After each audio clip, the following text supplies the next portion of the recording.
Jai Radha Madhava Kunja Bihari Gopi Jana Vallabha Giri Varadhari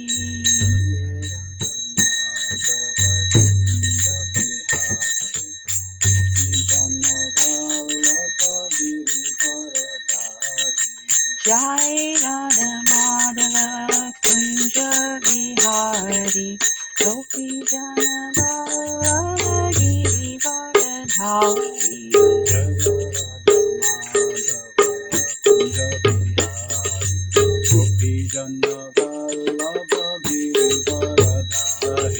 Yashodanandana Braja Jana Ranjana Yamuna Tira Vanachari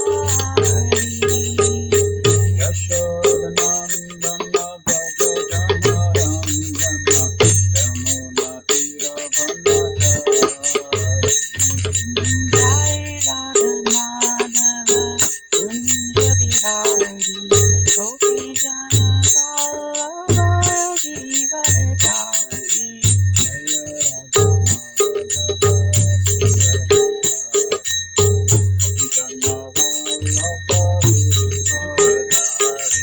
Yashodanandana Braja Jana Ranjana Yamuna Tira Vanachari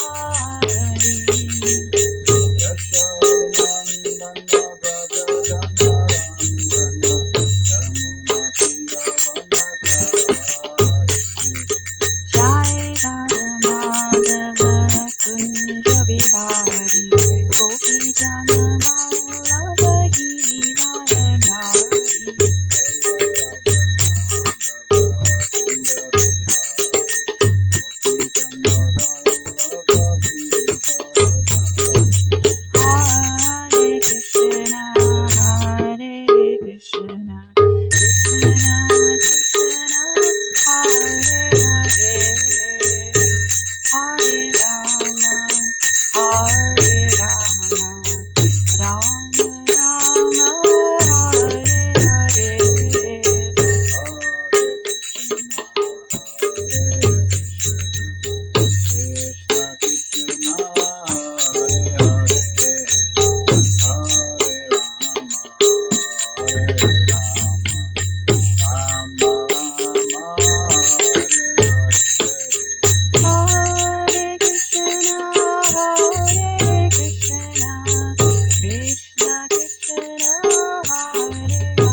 Antaraj Shri Nectar of Devotion Ki Jai, Shri Bhakti Rasamrita Sindhu Ki Jai, Srila Prabhupada Ki Jai. So welcome to the Nectar of Devotion text, chapter 22, continued. Om Namo Bhagavate Vasudevaya. Om Namo Bhagavate Vasudevaya. Om Namo Bhagavate Vasudevaya. Om Namo Bhagavate Vasudevaya. Om Namo Bhagavate Vasudevaya. Om Namo Bhagavate Vasudevaya. And we've arrived at the second half of chapter 22 of the Nectar of Devotion. In the last class, we stopped at Krishna's gentle behavior of how he would send Nanda Maharaj and Mother Yasoda back home with the excuse that they need to fix his bats and make him rasala juice, etc. And we were glorifying his compassionate and gentle nature thus. So now, before we enter into the quality number 35, let's let's chant this together. The prayers to the six Goswamis.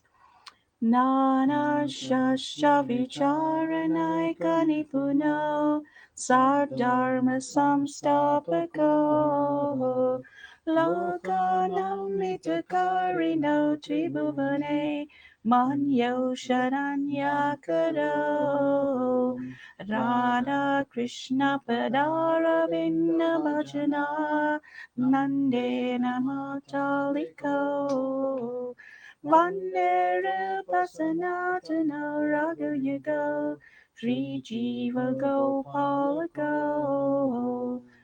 I offer my respectful obeisances unto the six Goswamis, namely Sri Sanatan Goswami, Sri Rupa Goswami, Sri Raghunath Bhatta Goswami, Sri Raghunath Das Goswami, Sri Jiva Goswami, and Sri Gopal Bhatta Goswami, who are very expert in scrutinizingly studying all of the revealed scriptures with the aim of establishing eternal religious principles for the benefit of all human beings.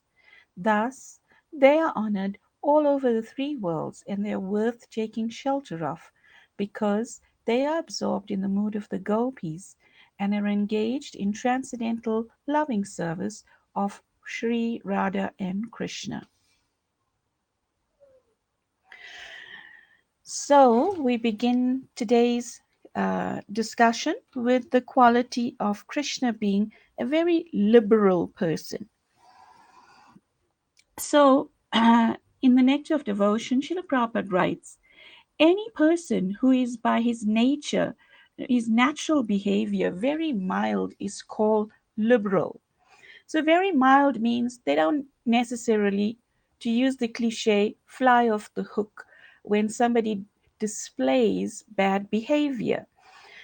Uh, Prabhupada continues to write a statement by Uddhava after the Shamantaka jewel was plundering confirms that Krishna is so kind and favorable that if a Savata is accused even of great offenses, Krishna does not take into consideration.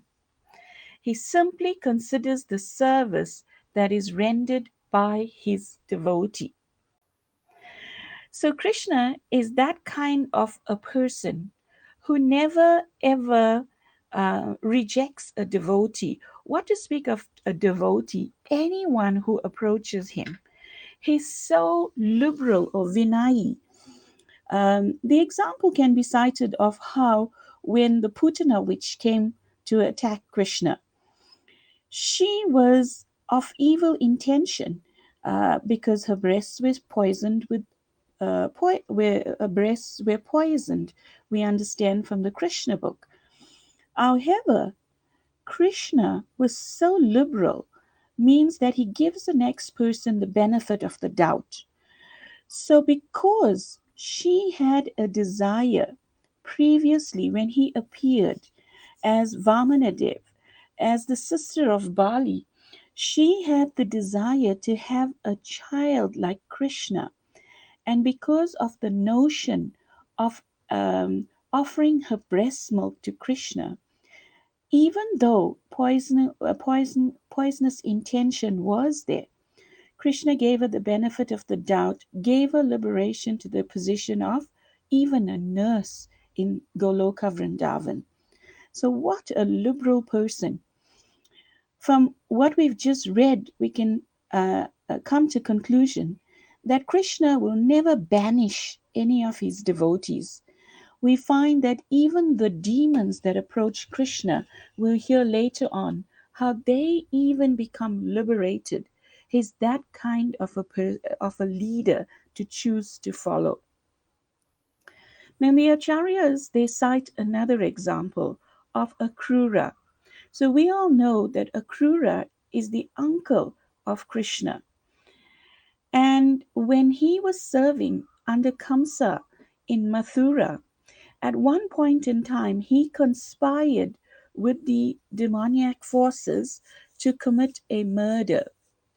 And even though that tainted his reputation, Krishna was so liberal that when Akrura approached him, he saw Akrura's devotional sentiments and wrote off his previous bad behavior. And of course, as I've cited before, and you may have heard from numerous devotees before, that this quality of being liberal filters down to our founder Acharya, the common denominator between all of us, Srila Prabhupada. And when Prabhupada was approached by Mrs. Nair, he said, when Mr. Sethi asked how come you were able to forgive her after she did such atrocious acts, and so did her husband towards you and the devotees and the progress of this movement of Lord Chaitanya's, then Prabhupada, out of the liberal, compassionate, soft hearted, saintly heart that he possessed, he said, the famous words that if a person loses his self on the pathway in the dark, but when it is daylight, he finds his way back, we should accept them. So, Krishna, he sees that originally every person is a pure representative, is a pure servant of his, but their conditioning, their envious behavior, or their bad behavior is simply a temporary thing. And that gives us so much hope that the leader we're choosing to follow in Sri Krishna is such a compassionate and a person that gives us so much of hope. Jai Shri Krishna. The next quality of Krishna is Riman, or shyness. So Krishna is so shy. Can you believe that he's he runs the entire creation. He's like the biggest of bosses you can ever find, so to speak. But yet he's shy. How is he shy? How is he glorified as shy? So Prabhupada writes, a person who sometimes exhibits humility and bashfulness is called shy. As described in the Lalita Madhava, Krishna's shyness was manifested when he lifted Govardhan hill by the little finger of his left hand, and all of the gopis were observing Krishna's wonderful achievement, and Krishna was also smiling at seeing the gopis. So, Krishna, he is attracted, but we all know he's attractive, but we all know that he's also attracted to Madan Mohan Mohini, Srimati Radharani. So while he was performing this unmatched feat of holding up Govardhan Hill with the pinky finger of his left hand, he was looking at the beautiful luster of the gopis and Srimati Radharani specifically. And he became so captivated by their beauty that he momentarily lost composure, and the Govardhan heel started to wobble on his pinky finger. And at that time, all the senior Rajbasis were, and they all saying, "Put your sticks up, let's help Krishna. The hill's shaking, the hill's shaking." And at that time, Balaram, the elder brother of Krishna, who never misses anything, saw Krishna's eyes had gone and rested on the beautiful form of Srimati Radharani, and thereby he lost momentarily some composure that caused the hill to tremble. And Balaram started to smile, that very knowing smile. And then, when Krishna saw Balaram's face and understood that Balaram had seen his glance wander and his concentration waver, become broken by the beauty of Radharani and the gopis, he became so shy looking down. So, that is Krishna. Is not hard-hearted. He's also soft. He also has these softer qualities manifesting in his character. Otherwise, the character becomes so dry. Um, so then we move on to Krishna's next quality, which is the protector of surrendered souls. So Krishna, Prabhupada writes, is the protector of all. So this is called Sharanagata Palaka. And Prabhupada writes about it that Krishna is the protector of all surrendered souls. Some enemy of Krishna was enlivened with the thought that he needn't fear Krishna because if he simply surrendered unto Krishna, Krishna would give him all protection. Krishna is sometimes compared to the moon, which does not hesitate to distribute its soothing rays even in the houses of Chandalas and other untouchables. So Krishna's quality is like that, so very magnanimous, the protector of surrendered souls. And we find that this is actually even giving hope to his enemy.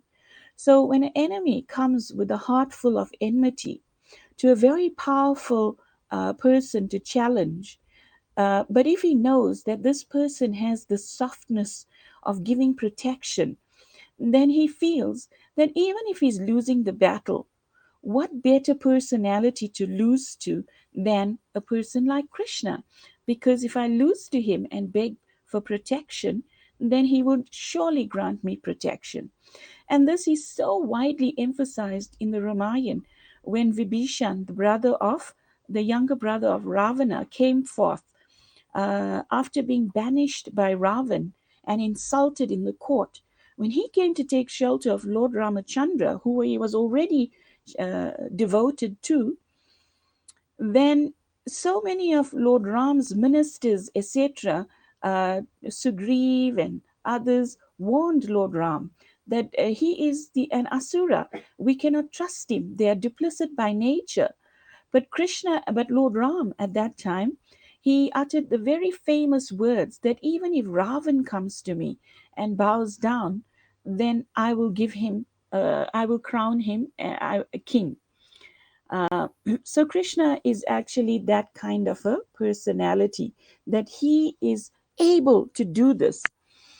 And we find that out of numerous times, devotees have cried out to Krishna. One of the symptoms of Sharanagati or surrender to Krishna is to accept Krishna as one's sole protector. So we find that who better are the examples than the Vrajabasis? Because sometimes we see they treat Krishna as a child, a friend, or a lover, but in times of danger, they will seek his protection. Like just now when we saw how he picked up Govardhan Hill. And in that pastime, um, we heard uh, previously how Indra, he practically pulverized the entire Vraj with torrents of rain. And the residents, what did they do? Krishna, Krishna, Pai Mam, Krishna, Krishna, Pai Mam. They screaming to Krishna for protection. And does Krishna ever fail his devotees? Never. We find that What to speak of his devotees? Just now we were speaking about even if their enemy comes to Krishna, Krishna will give protection. Now, the Acharyas explain that Kaliya, when Kaliya came to Vrindavan and he committed such atrocious offenses in poisoning the other Vrijvasis and causing so much of commotion, Krishna had the ability that when Kaliya finally surrendered, Krishna gave Kaliya protection. And how did Krishna protect the Kaliya serpent? You see, Kaliya, he's in the body of a monstrous serpent. But even greater than him is Garuda, the eagle carrier of Vishnu.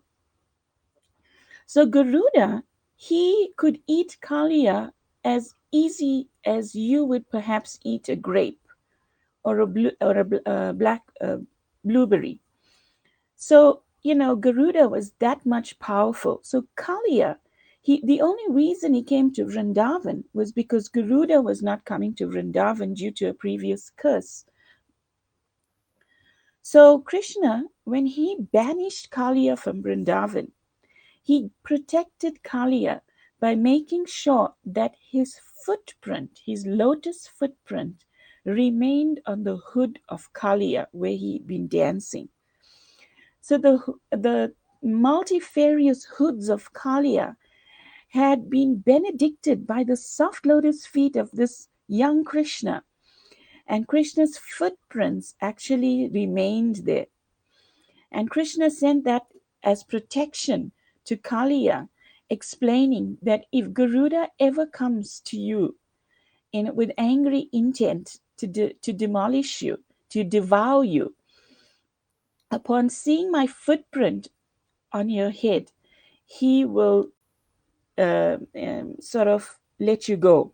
So that's how merciful Krishna is. Then one time, his own father, Nanda Maharaj, called out to Krishna, "Hey Nanda, Nandana, please come and save me from this danger. Pai Mom, Pai Mom." That time, Nanda Maharaj was being swallowed by another monstrous serpent. And Krishna went and Krishna saved Nanda Maharaj.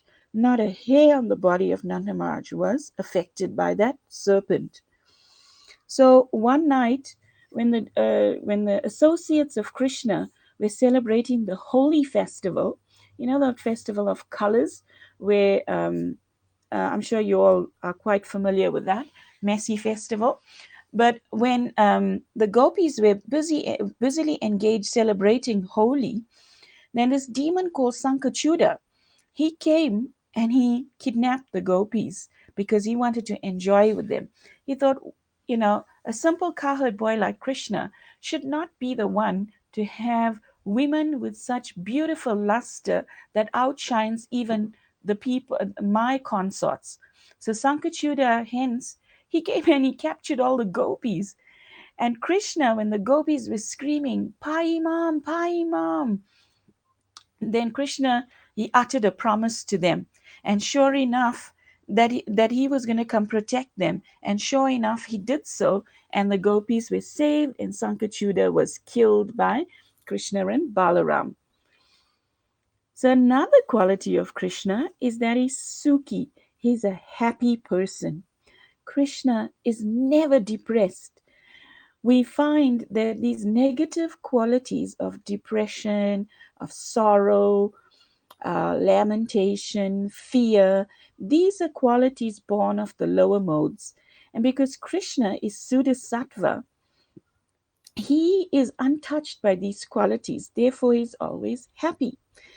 Krishna will hear just now how he's made up of happiness also, just like you and I. So, where's the happiness? The happiness is inside. Krishna is totally Atmaram, we heard last week. So, his happiness, um, Prabhupada writes, any person who is always joyful and untouched by any distress is called happy. Not even a slight distress can touch Krishna.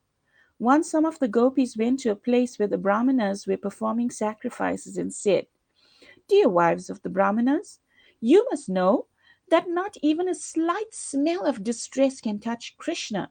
He knows no loss. He knows no defamation. He has no fear, and he has no anxiety. He does not know calamity.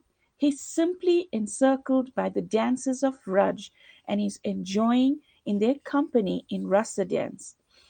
So Krishna is that kind of a person who is always enjoying. That's why he's the supreme enjoyer. And that enjoyment is so constant that it does not have intervals of distress.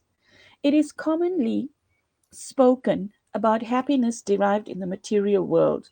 That if there's a sentence of happiness in this material world, uh, it is punctuated by commas of distress periodically.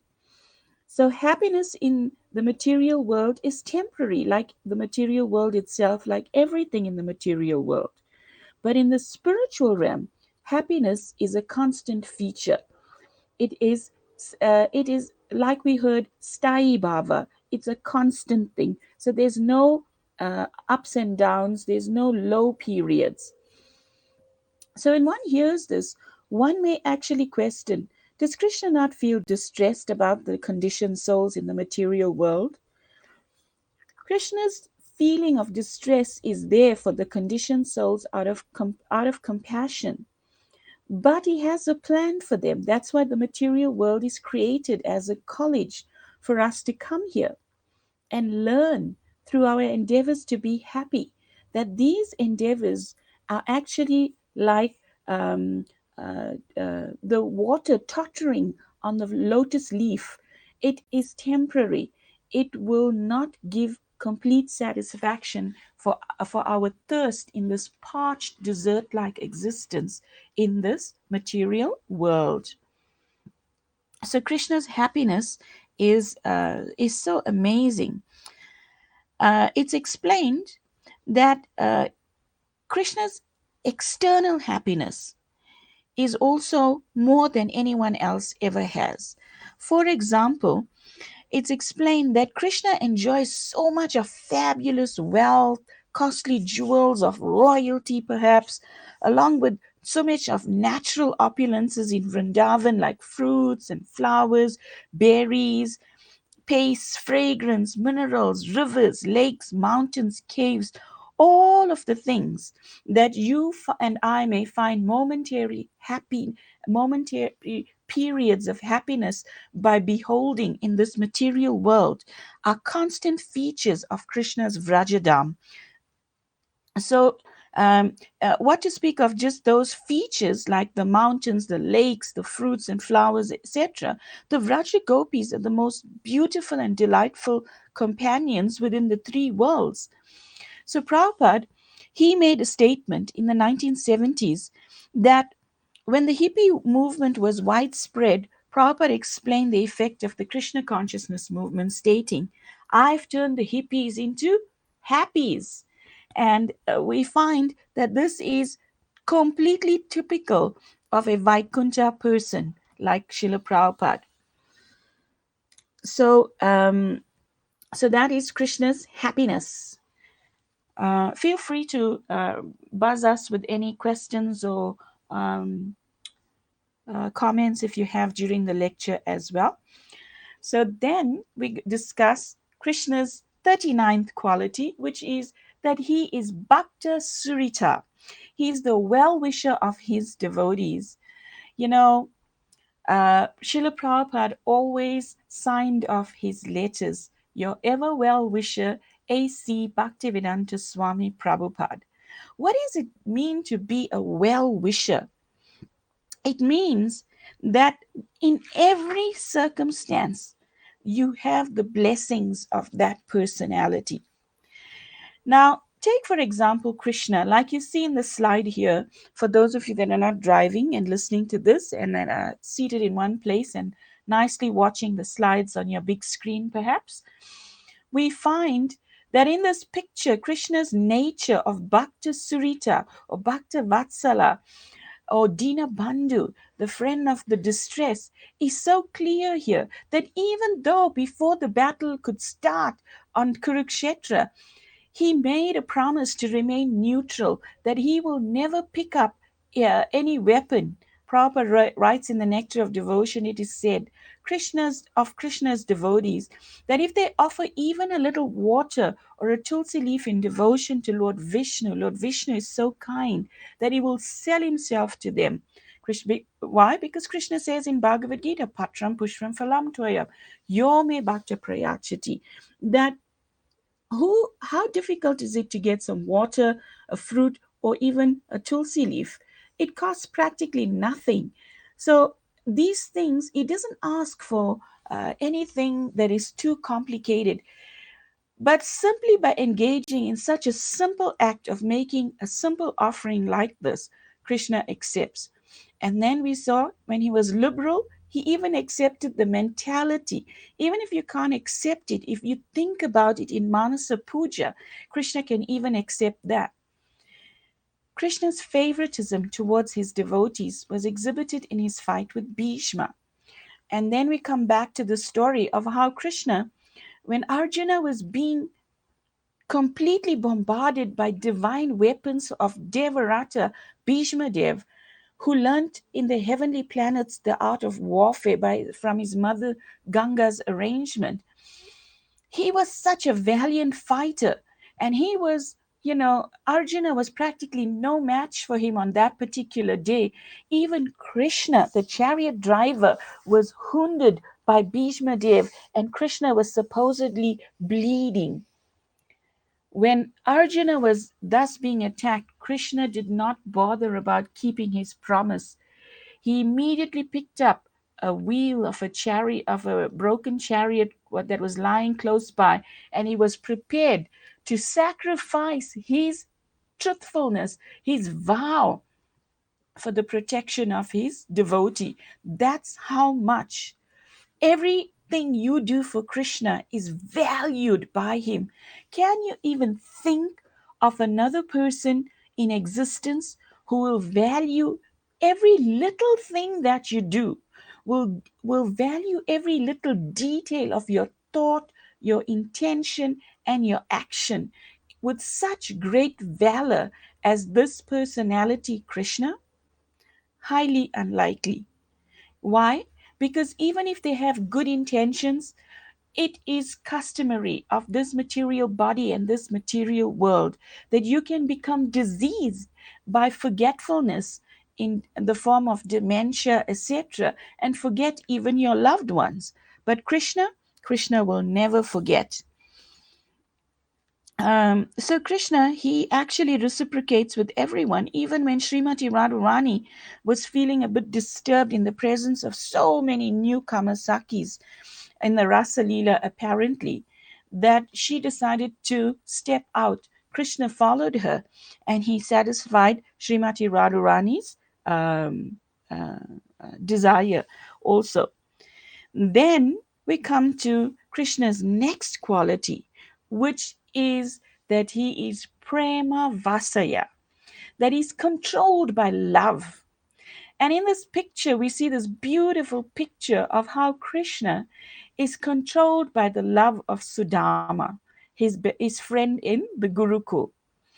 So Prabhupada writes, first of all, that Krishna becomes obliged to the loving spirit of the devotee and not exactly to the service rendered. Very important point. That he's not, he doesn't become, it doesn't matter whether the service is big or small, or what kind of opulence the service is, or how often you do it, or, if it's done with mechanical consciousness, Krishna's not really interested. He's interested in the loving spirit, bhaktya mam abhijananti, right? He's interested only in the ingredient of bhakti. No one can serve Krishna completely. He's so complete and self sufficient that he has no need of any service from the devotee. It is the devotee's attitude of love and affection for Krishna that makes him obliged. So it's not the offering, it's not the service, it's not the donation. It is simply the attitude by which it is done that attracts this magnanimous person who lacks nothing but is only interested in the ingredient of love and devotion. So, um, this quality of love and devotion is so incredible that Srila Rupa Goswami, um, he actually glorifies this as this quality of Prema Mai Shri Radha is her ability to control Krishna. So, because Krishna is Prema Vasya, he has to be controlled by someone. And the epitome of all love and devotion is the embodiment of Prema Mai Shri Radha. So she controls Krishna by her love. And what does Krishna do? Krishna, he sort of like enrolls in the school of love to learn the dance of prema from his guru, Radha. So Krishna is controlled by love. Sri Radha is the personification of this topmost love. Therefore, Prabhupada has recommended time and time again in this book that he quotes the Srimad Bhagavatam, and he says that in order to approach Krishna, we approach his compassionate other half, Srimati Radharani, and thereby we get the mercy of Krishna. And we find this very, very prominent in Vrindavan also. And the Vrajabasi set this example because why? She's the tender hearted feminine counterpart. Prabhupada explains in that second canto of the Bhagavatam, third chapter, text 23. So then we move on to the next quality of Krishna being all auspicious or sarva subhankara. How amazing it is that if you have to be sitting and having a conversation with a person of another religious belief and they ask you or you ask them to describe God, do you think they'll be able to describe God in such detail? I mean, this is now the 41st quality. At the end of this chapter, we come to 64 qualities, and it doesn't end there because the next chapter is an overlay and the next of Krishna's other qualities. And like Nishingananda Prabhu said in the beginning of the subject of Krishna's 64 qualities, it's as vast as there are many waves in the ocean that even Ananta Shesh with his millions of mouths cannot sufficiently glorify Krishna. So Prabhupada writes, a person who is always engaged in auspicious welfare activities for everyone is known as all auspicious. After the disappearance of Lord Krishna from this planet, Uddhava began to remember the activities of the Lord and said, Krishna satisfied all the great sages by his wonderful pastimes. He demolished all of the demoniac activities of the cruel royal order, protected all pious men, and killed the cruel fighters on the battlefield. Therefore, he is all auspicious for all men. Now, can you actually imagine how auspicious Krishna is? That what to speak of this personality Krishna? We heard of how any form of Krishna, be it his holy name, his form, his pastimes, his abode, his associates, or the service, his service, devotional service unto him. All of this generates immeasurable fortune in one's life. Like earlier on in the Nectar of Devotion, we were reading about how if you simply take Chanamrita, if you simply circumambulate the temple, if you offer a tulsi leaf, all of these different types of approaching of Krishna all brings all auspiciousness to a person's life.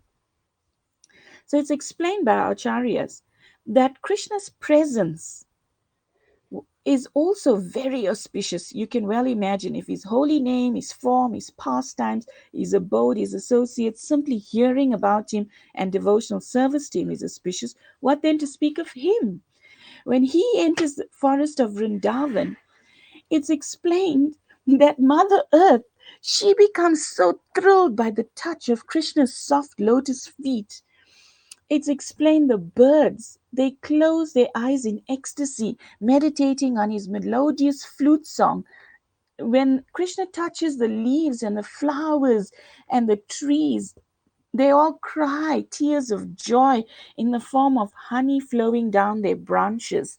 So, you know, The so called inanimate objects of Vrindavan Dham, when they come in touch with Krishna's body, the earth, the trees, the flowers, the animals, their lives are just touched with so much of auspiciousness. You can well imagine from this description. It's explained that, the gopis, when Krishna goes away, what do? They simply start to glorify him by recounting his different activities, praising him, feeling his blissful embrace in their hearts. And then Krishna, he's also all auspicious for the moving and non-moving residents of Vrindavan. So one who simply remembers Krishna's Vrindavan Leela, his life will be filled with all auspiciousness, with good fortune. If we're ever feeling a lack of good fortune in our lives, if we're feeling down and out, the remedy, the rasayana, the medicine that we need is to pour the Shravanadi jal of the medication of hearing Krishna's glories and let it touch our hearts. Let it touch our steel framed hearts and melt it. And that will actually give rise to all auspiciousness in our existence. Krishna is also known as the well wisher for the entire universe. Whatever he does is actually for everybody's good. Whether he kills a demon, it's for the person's good. If Krishna has to punish us, that's why Srimati Radharani, she utters that prayer that's quoted by Lord Chaitanya in his Shishashtakam. Ashlishla paravatam pinashtamam adarshanam mam hatam karotava yatatava vidatato lampato mat prananatastusa eva narparaha, that I know no one but Krishna as my Lord, and he shall remain so even if he handles me roughly by his embrace, makes me broken hearted by not being present before me. He's completely free to do anything and everything because he's always my worshipable Lord unconditionally. Why? Who else could be one's ever well wisher? Who else could be all auspicious if in our existence? Who else could add all auspiciousness to our existence besides the shelter of Sri Krishna Bhagavan Ki Jai? So then, what to speak of just being auspicious? Krishna is most powerful, or pratapi, a person who can always put his enemy into calamities is called powerful. When Krishna is present on this planet, just as a powerful sun drives all darkness to take shelter in caves, he drove away all of his enemies who fled like owls to take shelter beyond his sight. So, can you imagine? Everybody's looking for a hero to follow. Everyone will feel safe if they follow some person who is very, very powerful. You can't really accept someone as your master if you're more powerful than that person.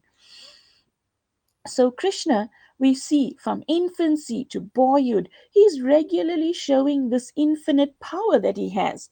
When he was how old was Krishna? When Krishna was just 6 days old.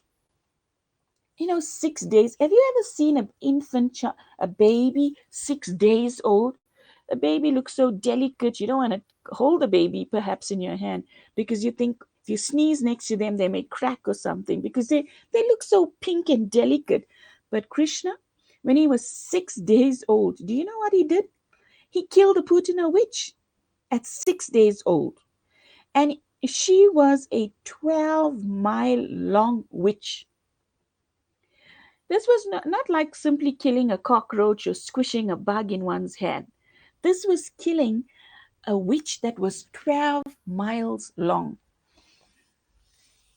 When Krishna was sucking her life airs, then her body manifested in its original natural form, and it was 12 miles long.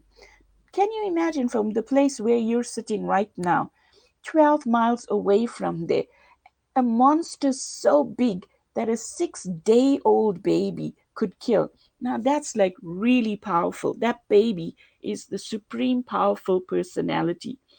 There's no argument about that. When he was 10 years old, Krishna, what did he do? He conquered Aristasura, the bull demon. And how big was the bull demon? The Krishna book explains that the back of a bull, if you see a bull standing on his fours, his back was actually touching the clouds. That's how big this demon was. Can you imagine? Like, for example, if you stand in front of a mountain, it's huge. It makes you feel so small and insignificant. Can you imagine approaching and being attacked by a monstrous bull whose whose back is touching the clouds? That requires a very, very talented and powerful opponent to slay. And Krishna did that. How easily? He simply, with his hand, with his delicate arm, he was able to get rid of Aristasura demon. So we find that Krishna is actually so powerful, but his name is more powerful than him. You want to say a pastime about how powerful his name is? I want to say the pastime of Hanuman and the chariot to the devotees. So in Ramayan, we hear the different pastimes of how powerful the name of Krishna is more than the Lord Himself. The one pastime, which is very famous, uh, the monkeys, they were throwing boulders into the ocean, and on each of the boulders, they were writing the name of Lord Ramachandra, Sri Ram. And with that potency of the name of the Lord, they were throwing the boulders, and the boulders were floating. So in the evening, one day or one night, Lord Ram, he wanted, he was thinking, uh, this is wonderful that they're writing my name on the boulders and they're throwing the boulders into the ocean and it's floating. So the holy name is not different from me, which means that if I take a boulder and throw it into the ocean, I'm personally taking the boulder and throwing it, it should float. So he, you know, picked up a boulder and threw it into the ocean, and the rock, the boulder actually floated, actually sunk. And the Lord made sure that nobody was visible, but actually Hanuman, he's always present where the Lord is, and he actually followed the Lord. Uh, he was behind the Lord and he was noticing this very silently. So as soon as the boulder sunk into the ocean, Hanuman began to laugh and started clapping. And the Lord was a little embarrassed that he was caught from behind. And Hanuman, he said, "Yes, my Lord, that's true." And the Lord asked him, "How is it that you write the name on the rocks, on the boulders, and they float, and I personally throw the boulder and it sinks?" And Hanuman said, "Because the you are that what you did proved that the holy name is more powerful than you, especially in this age of Kali Yuga. The holy name of Krishna is more powerful than Krishna." So, like that, there are many pastimes. Even when one devotee, when Lord Ramachandra returned to Ayodhya, one devotee he wanted to see. He was so eager because all the Ayodhya Vasis they were heartbroken for 14 years when the Lord with Sita and Lakshman were exiled. They banished, they were practically heartbroken. They never performed any ceremonies, any festivities. They never really worried about taking care of their facilities themselves for 14 years because they were distraught, heartbroken, and lamenting the separation of Lord Ramachandra. And when the Lord returned after 14 years, uh, their life was returning, and the whole of Ayodhya became alive. So naturally, this one devotee, he was so excited that Lord Ramachandra is returning, and he jumped on his chariot and he sped to Ayodhya. But as he was speeding through the dust of the village, The dust that the chariots picked up fell onto the fire sacrifice near where the brahmanas were performing a fire sacrifice, and the dust actually landed into the kund. And the brahmanas became very, very upset. So they went to Lord Ramachandra and complained that you are a righteous king and it is your duty to protect the brahmanas and the cows. So this person, he disturbed our fire sacrifice and needs to be punished. And at that time the punishment was death sentence. So the Lord immediately, he said, no problem, I will uphold the brahmanas rights, and I will uh, punish this person, whoever he is. So immediately the Lord, he took up his bow and arrow, and he wanted to punish this devotee. And this devotee heard the news of the complaint, and that the Lord is going to punish him by killing him. So immediately he took shelter, he ran and took shelter of Hanuman, who was uh, in another place. And he took shelter of Hanuman. And just like we read the quality where the Lord, anyone who surrenders to the Lord, he will always give shelter. Similarly, a devotee also, anyone who surrenders to a devotee, that devotee will give him shelter. Prabhupada also gave shelter to anyone that surrendered. So this devotee, he surrendered to Hanuman and he said, please protect me. And Hanuman, he said, no problem. So he closed his eyes and he started to chant the names of Lord Ram. On the other side, in Ayodhya, Lord Ram pulled his bow and arrow and shot his arrow. The arrow went towards this devotee, uh, came close to where Hanuman was, and practically paused and vanished. And the Lord, he didn't know what was happening on the other side, but he kept on shooting different arrows, and none of the arrows even touched the devotee. So here's another example to prove that on one hand you have the Lord, and on the other hand you have the holy name of the Lord chanted by the pure devotee like Hanuman. Therefore, we find that the holy name is more powerful than Krishna. Another point in terms of uh, powerful, Krishna is most powerful. Madhuri was explaining about Krishna as a baby killing Putna, and she was 12 miles long.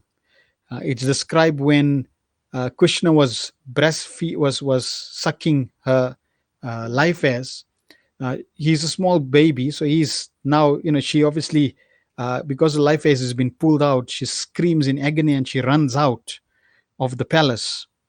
And you could consider, as she's running out, she's expanding larger and larger to a normal form, 12 miles. Now, if she had to expand, if she had to die and expand right there at the palace, she would have destroyed the whole palace arena, all the, practically all the facility. So it's described that as she's running and expanding, Krishna, just by his uh, breath, he was able to, practically, uh, you could say, fly her. She flung her. By his potency, he was able to fling her miles away, and she landed far distant from the village and from the palace. And in that form of 12 miles, she expanded and she was killed. So in this way, Krishna also, as a small baby, protected the residents and the facility around. So he's very powerful. And what a powerful thing it is that we have him in our lives. I mean, can you imagine any reason to feel any moroseness, any lack of attention, any negative feeling in our lives? There's actually no room for it, no room for that if we fill our cups of existence with Krishna consciousness. There's no need for motivation separate from hearing the glories of Lord Krishna. What I mean, what can any material thing motivate us in comparison to Lord Krishna and his glories? I mean, what a well wishing friend we have in Krishna, that he's invested all of his power, more than we can even imagine. Like Prabhu gave the story now, more than even himself, in the gift of the Hare Krishna Maha Mantra, which he comes down and gives freely, and which Srila Prabhupada brings right to our doorsteps in the Western world of millennials that we have taken birth in. That this powerful, powerful asset has been granted to us, this Maha Mantra. And what does it do? One receives unlimited power from Krishna to destroy the demons of doubt and the witches of material desires simply by chanting this. So if we ever lack in any desire, to sit down and chant with great focus this holy name and allow the mercy and the power that each syllable can bring to us to imbibe our every being of existence into every cellular makeup of our existence, then we really are uh, uh, not reaching out properly to Krishna. So we have to do this steadfastly and know that everything we need for our survival has been given to us. It's simply a matter of our personal application in the correct manner. And our lives will also become all auspicious by the power of Krishna's holy name and Krishna. So another quality of Lord Krishna is that he's all famous, Kirtiman. How famous is Krishna? Krishna is so famous. Prabhupada writes, a person who becomes well known due to his spotless character is called famous. It is stated that the diffusion of Krishna's fame is like a moonshine, which turns darkness into light. In other words, if Krishna consciousness is preached all over the world, the darkness of ignorance and anxiety of the material existence will turn into the whiteness of purity, peacefulness, and prosperity. Prabhupada writes this not lightly. His choice of words, is actually infused with so much of truth. This will happen. If Krishna consciousness is preached, it will, the darkness of ignorance, the anxiety of material existence, whether it's racism, whether it is inequality, or climate change, or whatever, tickles your fancy in this day and age. If Krishna is added to the equation, then everything that is now shrouded with darkness will shine in whiteness of purity, peacefulness, and prosperity. What a statement Prabhupada makes. And if Prabhupada makes that statement, Krishna will uphold the virtue of his pure devotee and make it come true. We just have to be the instruments in making Krishna consciousness being preached all over the world. The opportunity is being given to us. When the great sage Narad was chanting the glories of the Lord, the bluish line on the neck of Lord Shiva disappeared. What was that bluish line on Lord Shiva's neck? It was from when he was drinking the poison from the poison ocean, from the ocean that was being churned by the devas and the asuras and the devas. And his neck, he became known as Nilakanta. He was holding the poison in his neck. That's why he had the blue line there. But the poison of Nilakanta's neck, that blue line, it disappeared when Narad Muni was purely chanting the glories of the Lord.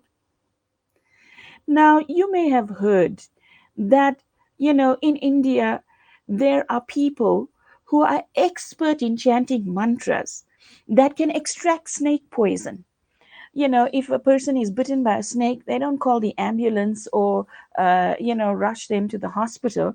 They simply chant certain mantras upon the body, and by the power of the mantra, they pull out the poison.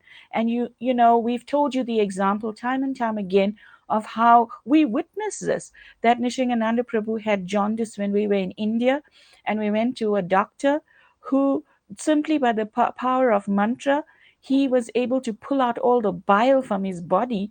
Uh, so, if mundane, limited material mantras can do these things, can you imagine the poisonous existence that we've been leading for millennium upon millennium, 8,400,000 times, God knows how many?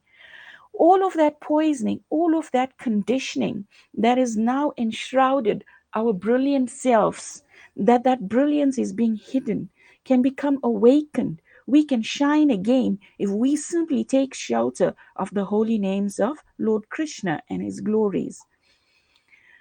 So when Narad Muni did this, Prabhupada continues to write, upon seeing this, Gauri, the wife of Lord Shiva, suspected Lord Shiva of being someone else in the disguise of her husband, and out of fear she immediately left his company. Upon hearing the chanting of Lord Krishna's name, Lord Balaram, he saw that his dress had become white, although he was generally accustomed to bluish dress. The cowherd girls saw all of the water in the Yamuna river turn into milk, so they began to churn it into butter. In other words, by the spreading of Krishna consciousness or the glories of Krishna, everything became white and pure. If we are enshrouded in any bit of darkness in our existence, if we're feeling morose or we're feeling any type of dark quality overtaking our consciousness, we simply have to add Shravanam and Kirtanam, Krishna Smaranam into our existence, and all of that becomes pure and white, Prabhupada explains. So that is Krishna's, or he's all famous that this can actually happen. Who else can actually accomplish something like this? I mean, uh, nobody else, no one else's name can actually make that happen. The next quality of Krishna is that he's very popular. So, he's famous, he's also popular. So one may think fame and popularity go together, but our acharyas have separated this because his glories can be described under any title, right? That's how amazing a personality Krishna is.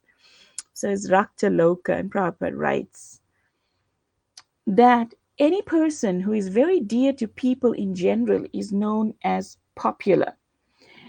And Prabhupada actually explains in the purport of how, while he had been absent from Dwarika and he was on the battlefield of Kurukshetra fighting with the Pandavas, all the citizens of Dwarka had become so morose.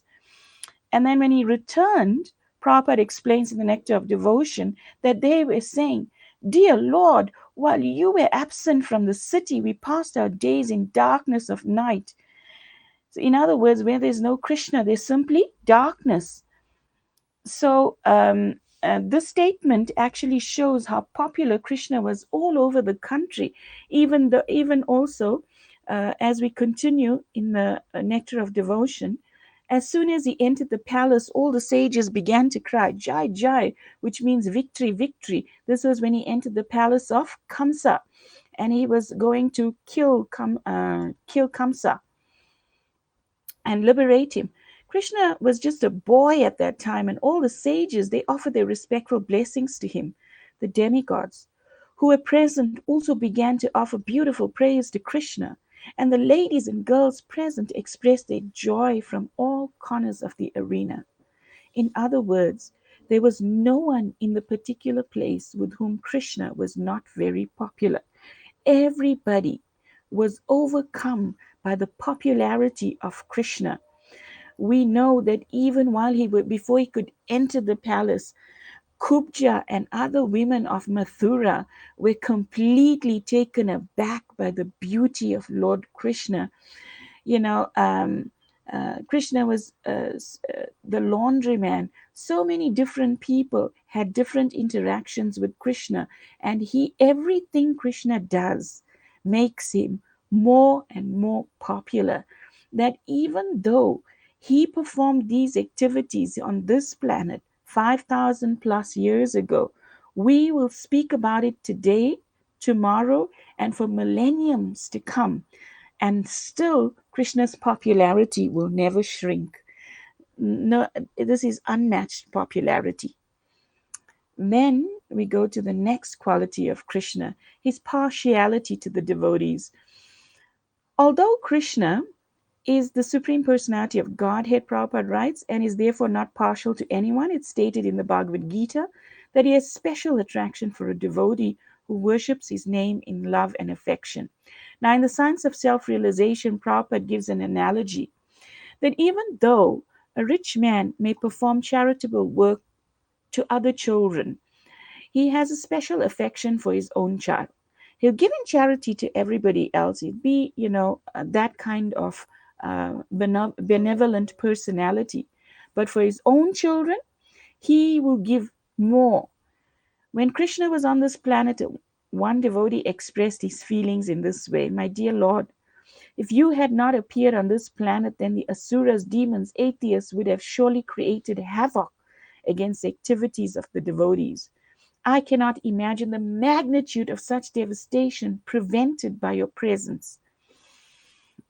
So, if you've watched any of those beautiful films filmmakers have made about the Mahabharata and of how Krishna, in the time of Kamsa was, he would tie up the Vaishnavas and the sages and drag them with his chariot through the streets of Mathura.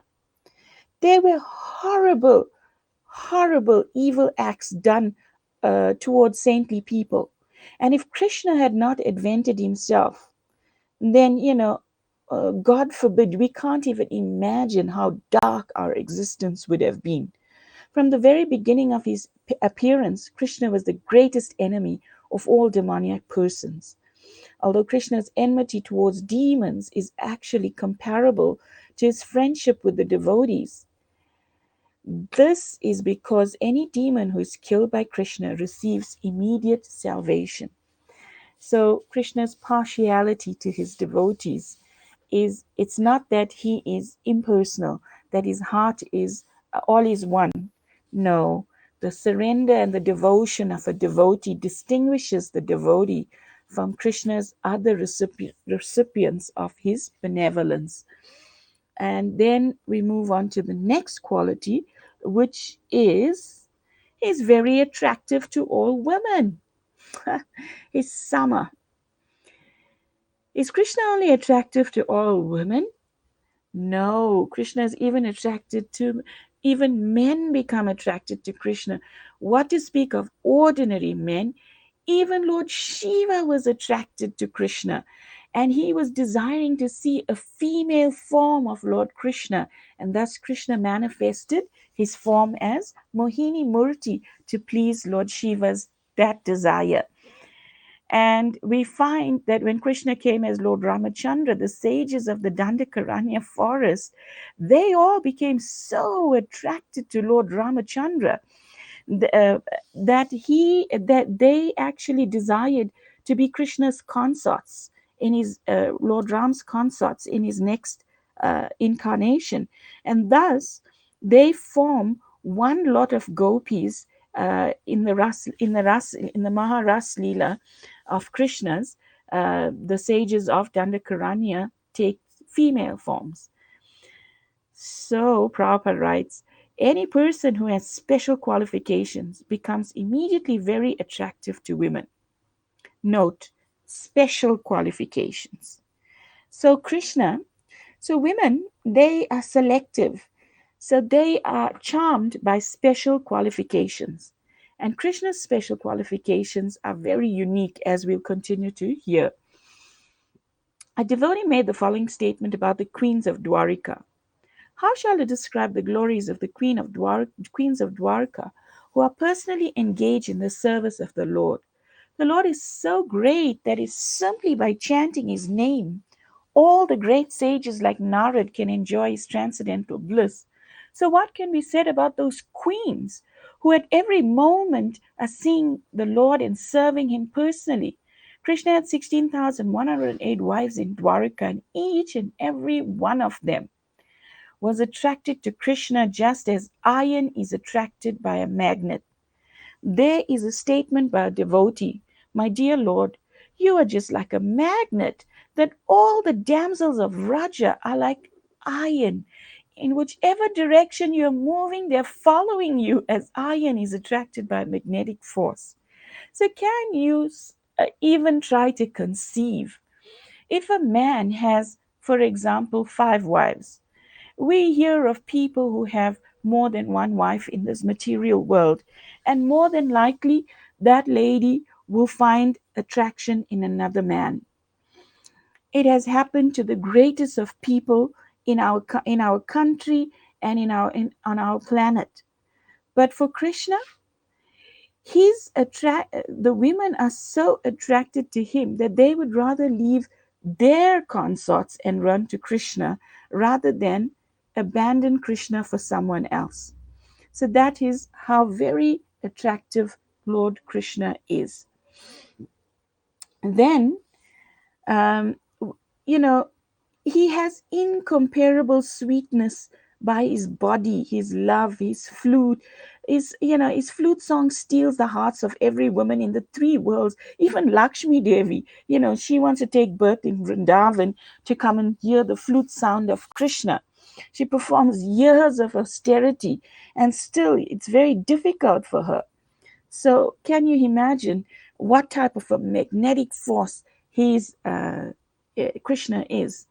Therefore, he's known as Krishna, Hari, Madan Mohan, Murali Manohar, all these wonderful names. Why? Because he's the supreme enchanter. He can attract the hearts, and how can we resist? No one relishes Krishna's attraction as much as the Vrajagopis, and once you taste it, you don't want to go back. You don't want anything else in this world.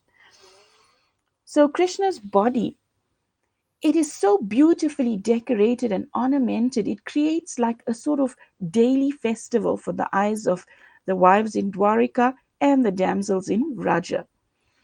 It's explained that every feature of Krishna's transcendental form is, like a tidal wave. If you ever live near the ocean and you've ever seen a tidal wave, it can sort of encompass many things. So Krishna's form, it's like a tidal wave of luscious splendor that inundates the senses of a devotee. And then it after inundating the senses, it drenches the hearts with unlimited satisfaction. I mean, can you imagine anything better to focus on in this world? Everything about Krishna is simply wonderful. Krishna is wonderful to see. Tasting his prasadam is simply wonderful. Krishna's fascinating flute will fill the ear with wonderful sounds. What to speak of the ear? Every cellular makeup of your body becomes impacted by the divine sound of Krishna's flute, which we should all aspire to hear. Srimati Radharani, she describes the wonderful attraction that Krishna's fragrance has. Krishna's body's fragrance.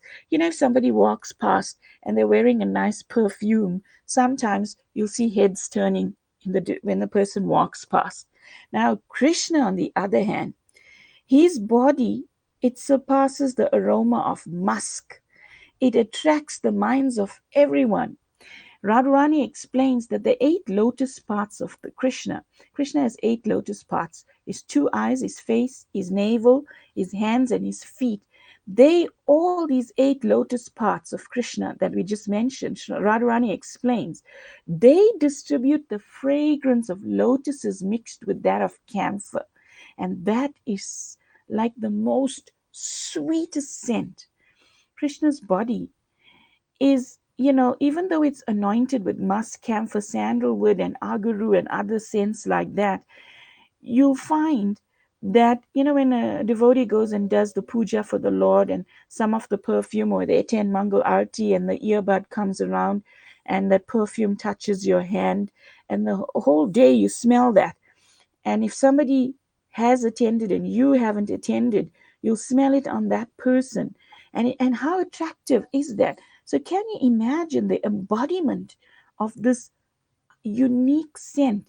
It draws your nostrils, it pulls at your heartstrings, and it immerses you in complete satisfaction. That what need is there to run after any other scent in this world? So it's explained that even though a bluish lotus is known for its beautiful scent, Krishna's scent actually surpasses that. It's explained that it bewilders the nostrils of the gopis, it loosens the belts, their hairs, and makes them mad women just when they smell Krishna. All the women of the world can come under this influence, and Krishna's body is like a plunderer of our senses. So they say in the Chaitanya Charitamrita, Antya Leela, 19th chapter, 91st verse, text 8, the dramatic actor Madan Mohan has opened the shop of sense that attract the women of the world to become his customers. He delivers the sense freely, but they make the women so blind that they cannot find the path returning home. So Prabhupada writes so beautifully in the CC that, there's no return. It will have staying power, sthayi bhav. Once you smell Krishna's scent, that's how attractive Krishna is. Then he's all worshipable, Vadanya. This is like we're falling in deeper and deeper into a well of Krishna's beauty, and it's just too difficult to try to make any attempt to come out because you just want to go deeper and deeper. So Prabhupada writes here, regarding his all worshipable nature, his Krishna being all worshipable. He says a person who is respected and worshipped by all kinds of human beings and demigods is called Sarva Radhya, or all worshipable. Sarv Aradhya. Krishna is worshipped not only by living entities, including the great demigods like Lord Shiva, Lord Brahma, but also Vishnu expansions, such as Baladev and Shesha. Baladev is a direct expansion of Krishna, but he still accepts Krishna as worshipable. When Krishna appeared in the arena of the Rajasuya sacrifice organized by Yudhishthir Maharaj, to all present, including great sages and demigods, Krishna became the cynosure, the center of attraction, and everyone offered him respects. So Krishna is that type of a person who you can't but help bow down to him. Just understanding his nature, hearing his glories, there's no one more qualified to offer one's worship to. Everyone has a sort of intrinsic or inherent tendency to worship another. We're always looking for someone to worship. Uh, and this quality, this innate quality, it finds its perfection in relationship with Krishna. Therefore, our life's focus, our life's mission is to actually reawaken this wonderful relationship that we have, but we've lost. It's lying dormant. Krishna is all opulent. It's Ridiman. So Krishna is full of all opulences, name, strength, wealth. We hear this in Bhagavad Gita that the great sage Parasara Sutta, he wrote this about Krishna, that he's Bhagavan. Why? Because he has all fame, all wealth, all beauty, all wealth, all strength, all knowledge, all renunciation. When Krishna was present in Dwarka, his family, which is known as the Yadu dynasty, consisted of 560 million members. What a big family that is. I mean, I thought, yeah, my in laws with 60 in the immediate family is a big family. Can you imagine Krishna's family? 560 million people formed the Yadu dynasty. And all of these family members were very obedient and faithful to Krishna. So Krishna's followers just from his immediate family was 560 million. And all of the family members were very obedient to Krishna. There were more than 900,000 big palatial buildings there to house all of the people, and everyone in them respected Krishna as the most worshipable. Devotees were astonished to see the opulence of Krishna. Can you imagine a person owning 900,000 palaces? Krishna's opulences is thus unmatched. This was verified by Bilvamangal Thakur. So, what to speak of Krishna in Dwarika? Now, let's go to Vraj.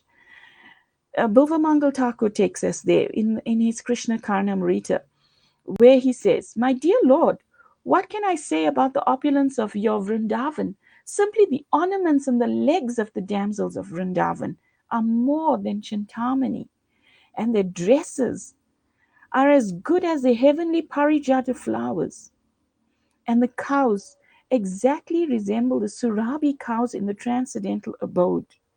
Therefore, your opulence is like an ocean that no one can measure. Krishna's Surabhi cows, they can churn out anything.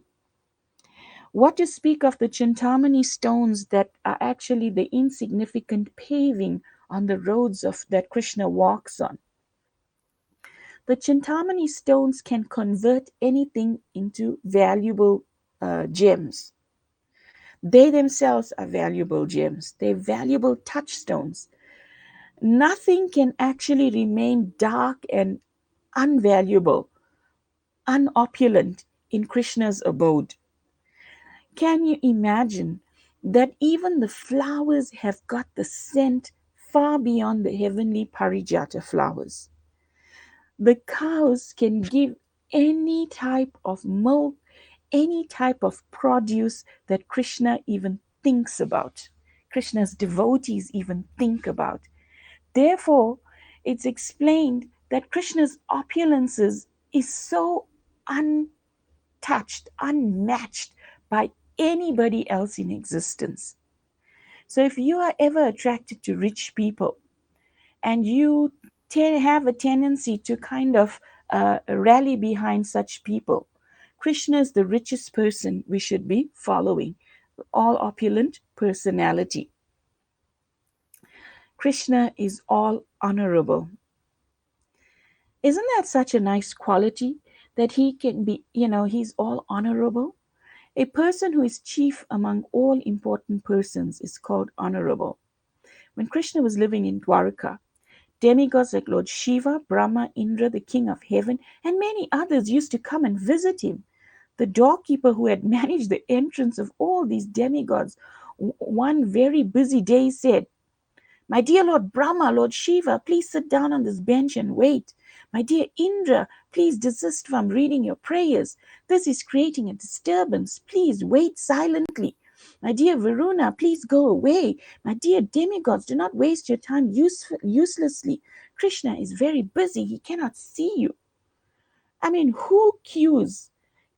This queue that is described waiting outside Krishna's door to even honor him with prayers and so many valuable offerings is rating from the King of Heaven, the secondary creator Brahma, Lord Shiva. They all queue at Krishna's door that the doorkeeper finds it hard to even control them, because they when they come to honor Krishna, even Indra can't be stopped from reciting his prayers.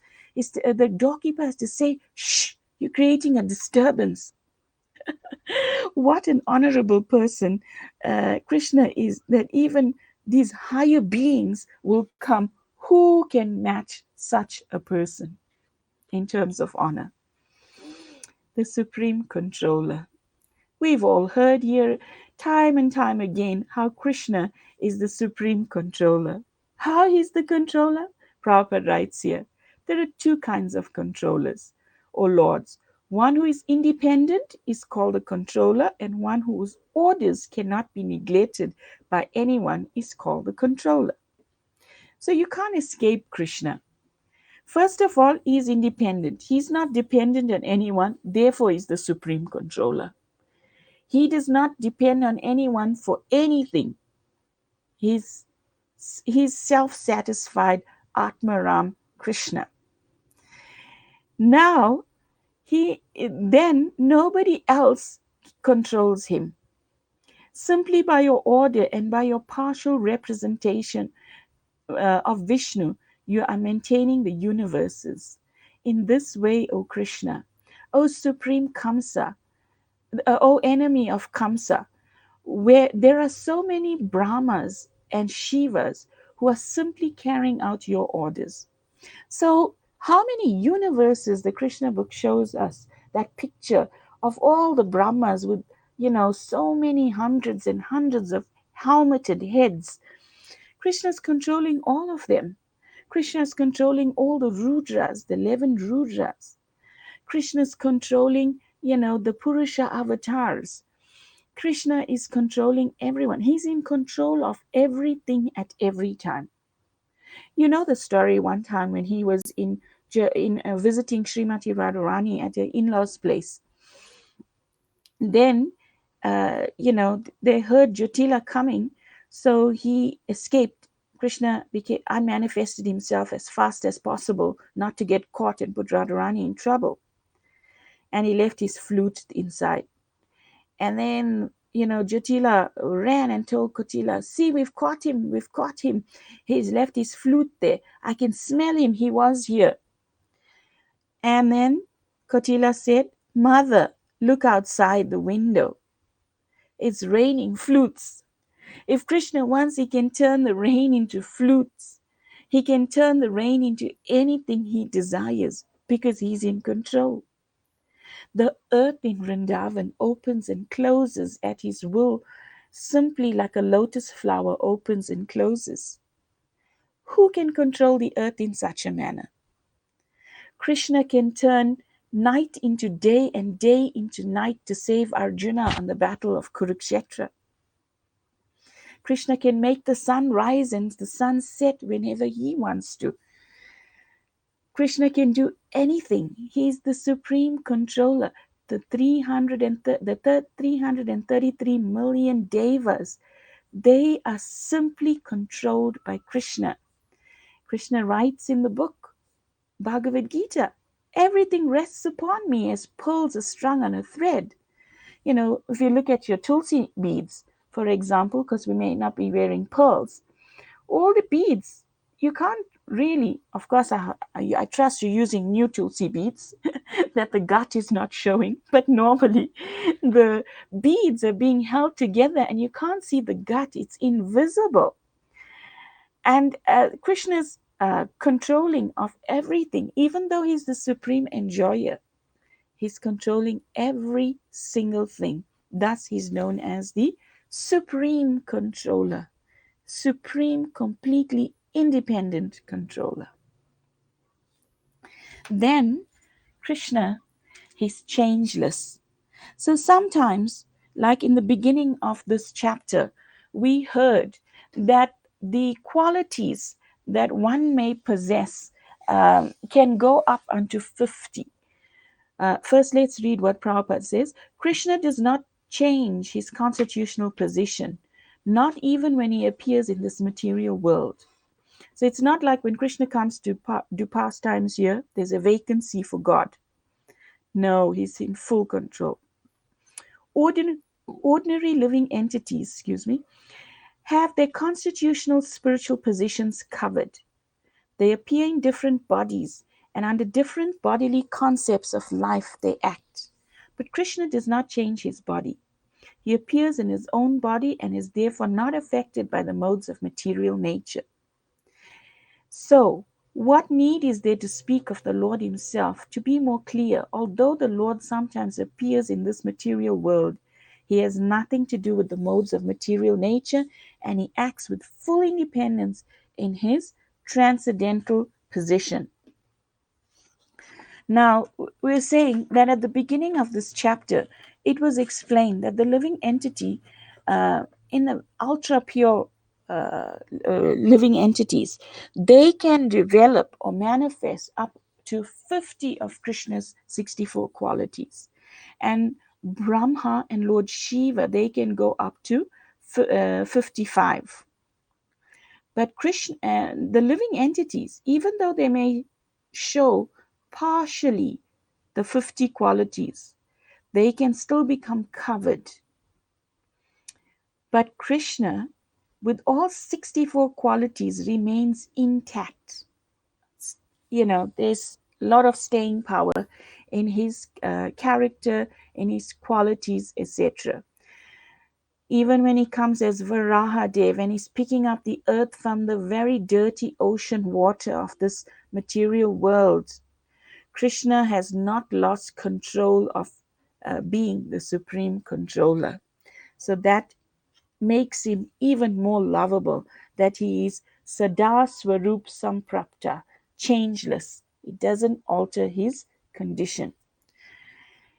Uh, because he's blissful, his eternal, his transcendental body is ever existing in the same way. By chanting Sudanam, a devotee will then get his own Swarup and then enter the spiritual world and engage in eternal divine service and become changeless with the changeless Lord. So that is what we should aspire to be.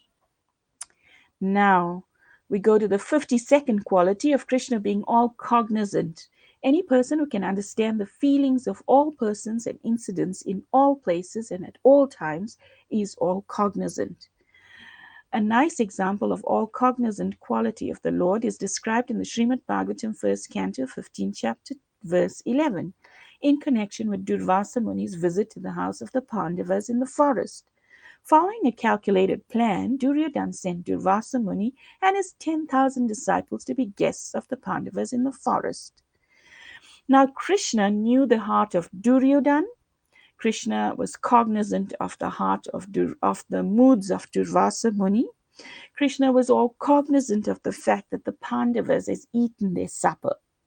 Hence, he appeared in the doorway of the Pandavas to save them, and he asked Draupadi, "Is there any remnants in the pot?"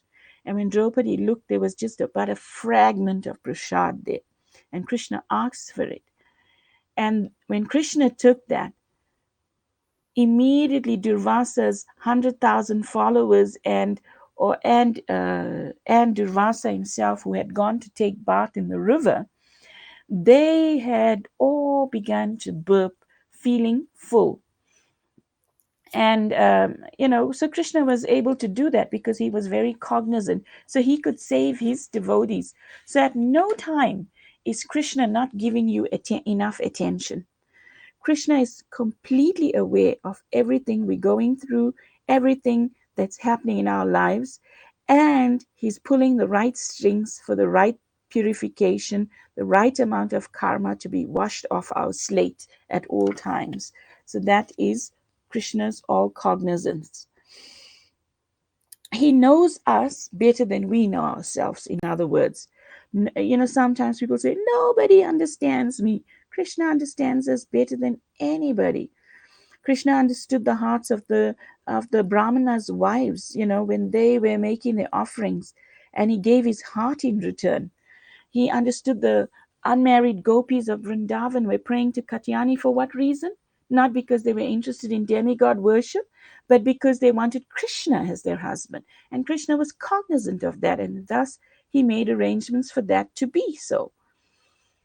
Krishna is Nitya Nutan, is ever fresh. Krishna is always remembered, and his name is always chanted by millions of devotees. But the devotees never become satiated. Instead of becoming disinterested and thinking of Krishna and in chanting his holy name, the devotees get newer and newer impetus to continue the process. Therefore, Krishna is ever fresh. Not only Krishna himself, but also Krishna's knowledge is ever fresh. Bhagavad Gita, which is imparted 5,000 years ago, is still being read repeatedly by many, many men, and still new light is always being found in it. Therefore, Krishna and his name, fame, qualities, and everything in relationship with him is ever fresh. So, Krishna is ever fresh. The books about him is ever fresh, like my spiritual mentor told us, that this Nectar of Devotion is such a book that, depending, even though Prabhupada, in the early days of printing books, this was one of the very first books that he printed, and he had the devotees go and distribute on the streets. And then if a new person reads this, a new person will say, wow, such amazing details are here in this book about God. And as you advance, you read the book again and you think, how come I missed this? And our spiritual mentor was telling us that on whatever level of Krishna consciousness you reach, you keep reading this nectar of devotion, and you will find deep and deeper nectar flowing from these pages into your atma, and a reawakening in your atma. Such amazing things simply by hearing this. So it's ever fresh. The books are ever fresh. Krishna is ever fresh. Every night, Krishna's rasa dance with the gopis extends for a period covered by Lord Brahma's day of 4 billion years. Yet the gopis feel that the nights, they like passed in like a second. To the gopis, each night that Krishna has Ras Leela with them is new, is exciting, and it's like, it's like never experienced before. When Krishna opens his lunchbox and Srimati Radharani is cooked, his tiffin, it's ever fresh. There's never a dull moment. Like Prabhupada said, the only anxiety he has is what is inside Krishna's tiffin, because Radharani never cooks the same thing again. She's ever fresh. Her service to Krishna is ever fresh. It's never a dull moment in that. Like sometimes when we're small, we see the picture of God as an old man with a white long beard. But our Krishna, no, our Krishna is Nava Yovan, no Yovanam. He's always fresh youth with long wavy black hair. Our acharyas tell us the clouded blue complexion. Krishna's always remembered. His name is always chanted by millions of devotees. But the devotees never become bored. Krishna remains ever fresh to the devotees in that way. Therefore, we can say that his name, his form, everything about him is ever fresh, Nava Yovanam. Then we go to the 54th quality, Sat Chit Ananda Vigraha. So it's been quoted from the Brahma Samhita 5, chapter 5, text 1. And how does that verse go? Ishwaraha Parama Krishna Sachit Ananda Vigraha Anadiradir Govinda Sarvakarana Karanam. Krishna's transcendental body is eternal. It's full of knowledge and bliss. And guess what? So is yours. Everything's lying within us. Under all those layers of covering, we have to allow the sound vibration to chisel through the layers of conditioning and allow ourselves to become awakened. Sat means ever existing for all time and in all places. In other words, all pervading in time and space. Chit means full of knowledge. Krishna has nothing to learn from anyone. He is independently full of all knowledge, and Ananda means the reservoir of all pleasure. So that's what an amazing person Krishna is. His whole being is so saturated with knowledge, eternality, and bliss that he doesn't have to look outside for it. And then we know that in Bhagavad Gita, his one name Arjun gives him is Yogeshwara, that he is possessing all mystic perfections, chief of all yogis, Yogeshwara, the Ishwara of all other yogis. Prabhupada writes, there are many standards of perfection. The highest material perfections obtained by the perfect yogis are listed as 8. To become smaller than the smallest, to become greater than the great. All the cities, Lagima Siddhi, etc., is mentioned in the introduction of the Nectar of Devotion, I think. The Lagima Siddhi, this Siddhi, that Siddhi. All these material perfections, as well as all the spiritual perfection, can be found fully in Krishna's personality. Sarva Siddhi Nishevita. That means he, like how Sanjay, he got some yogi mystic potency to witness the battle that was going on in Kurukshetra while he was sitting in Delhi.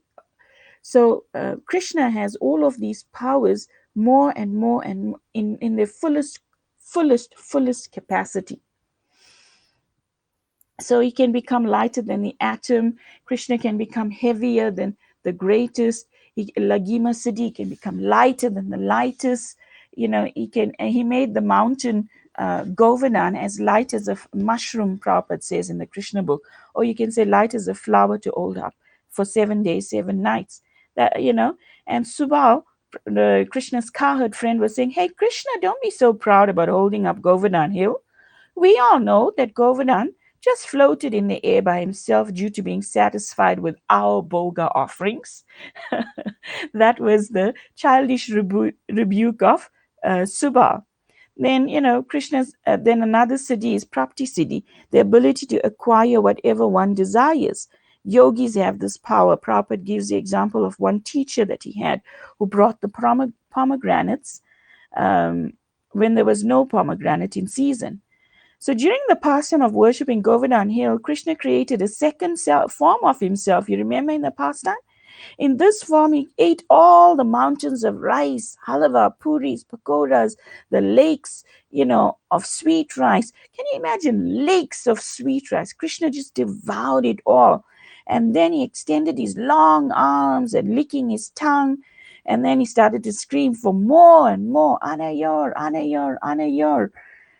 So Krishna can do this. Then is Ishitva, that is, he has the ability to create something wonderful and annihilate it at his own will. Once in Vrindavan, Mother Yasoda, she accused Krishna of eating dirt. And after getting a report from Balaram and Krishna's friends, to prove his innocence, what did he do? He opened his mouth, and what did he do?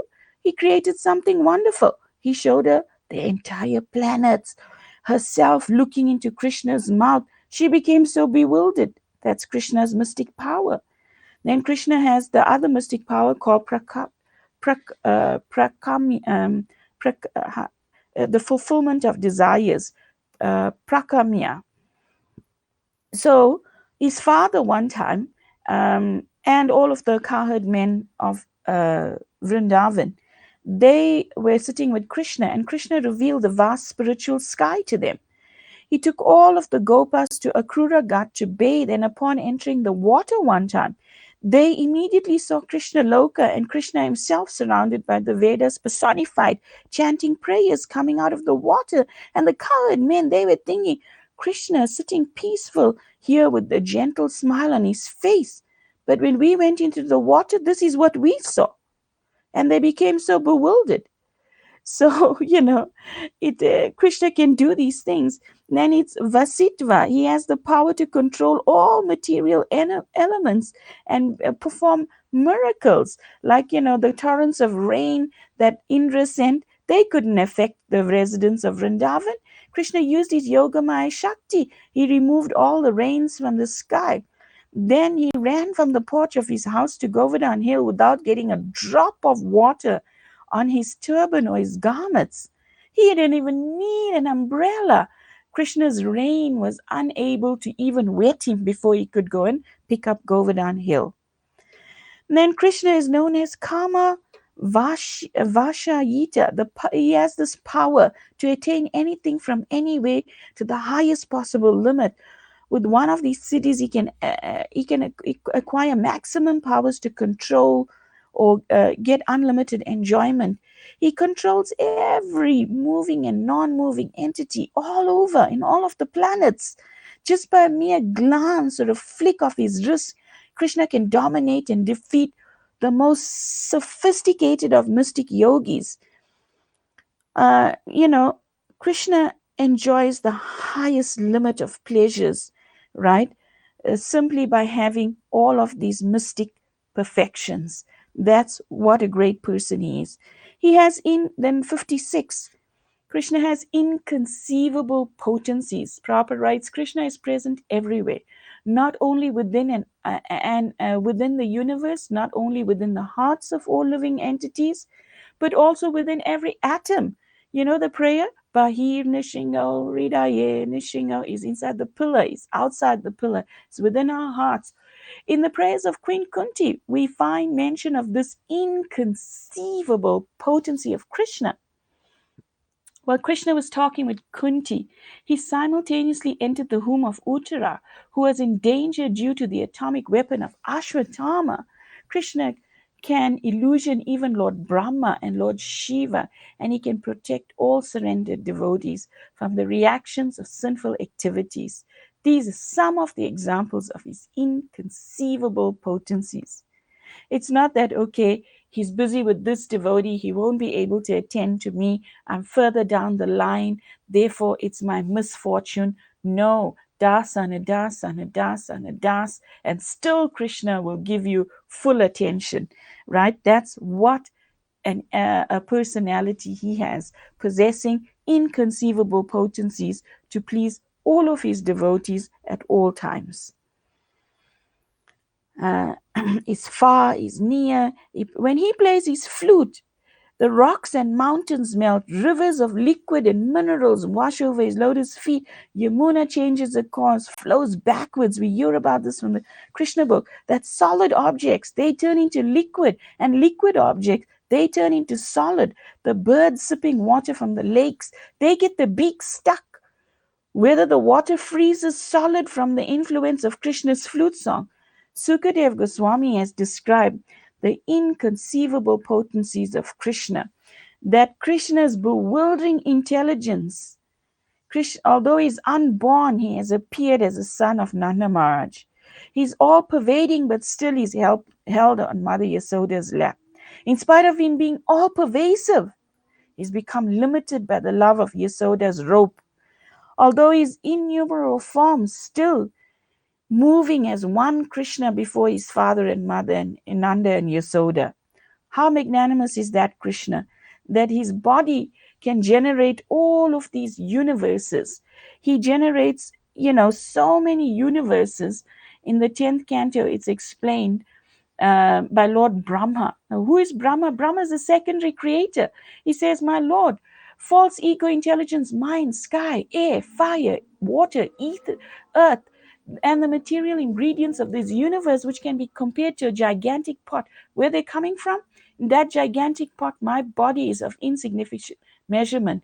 And even though one of the many universes is created by me, innumerable of such universes are coming and going from the pores of your body, just as an atomic particles are seen flickering in the sunlight.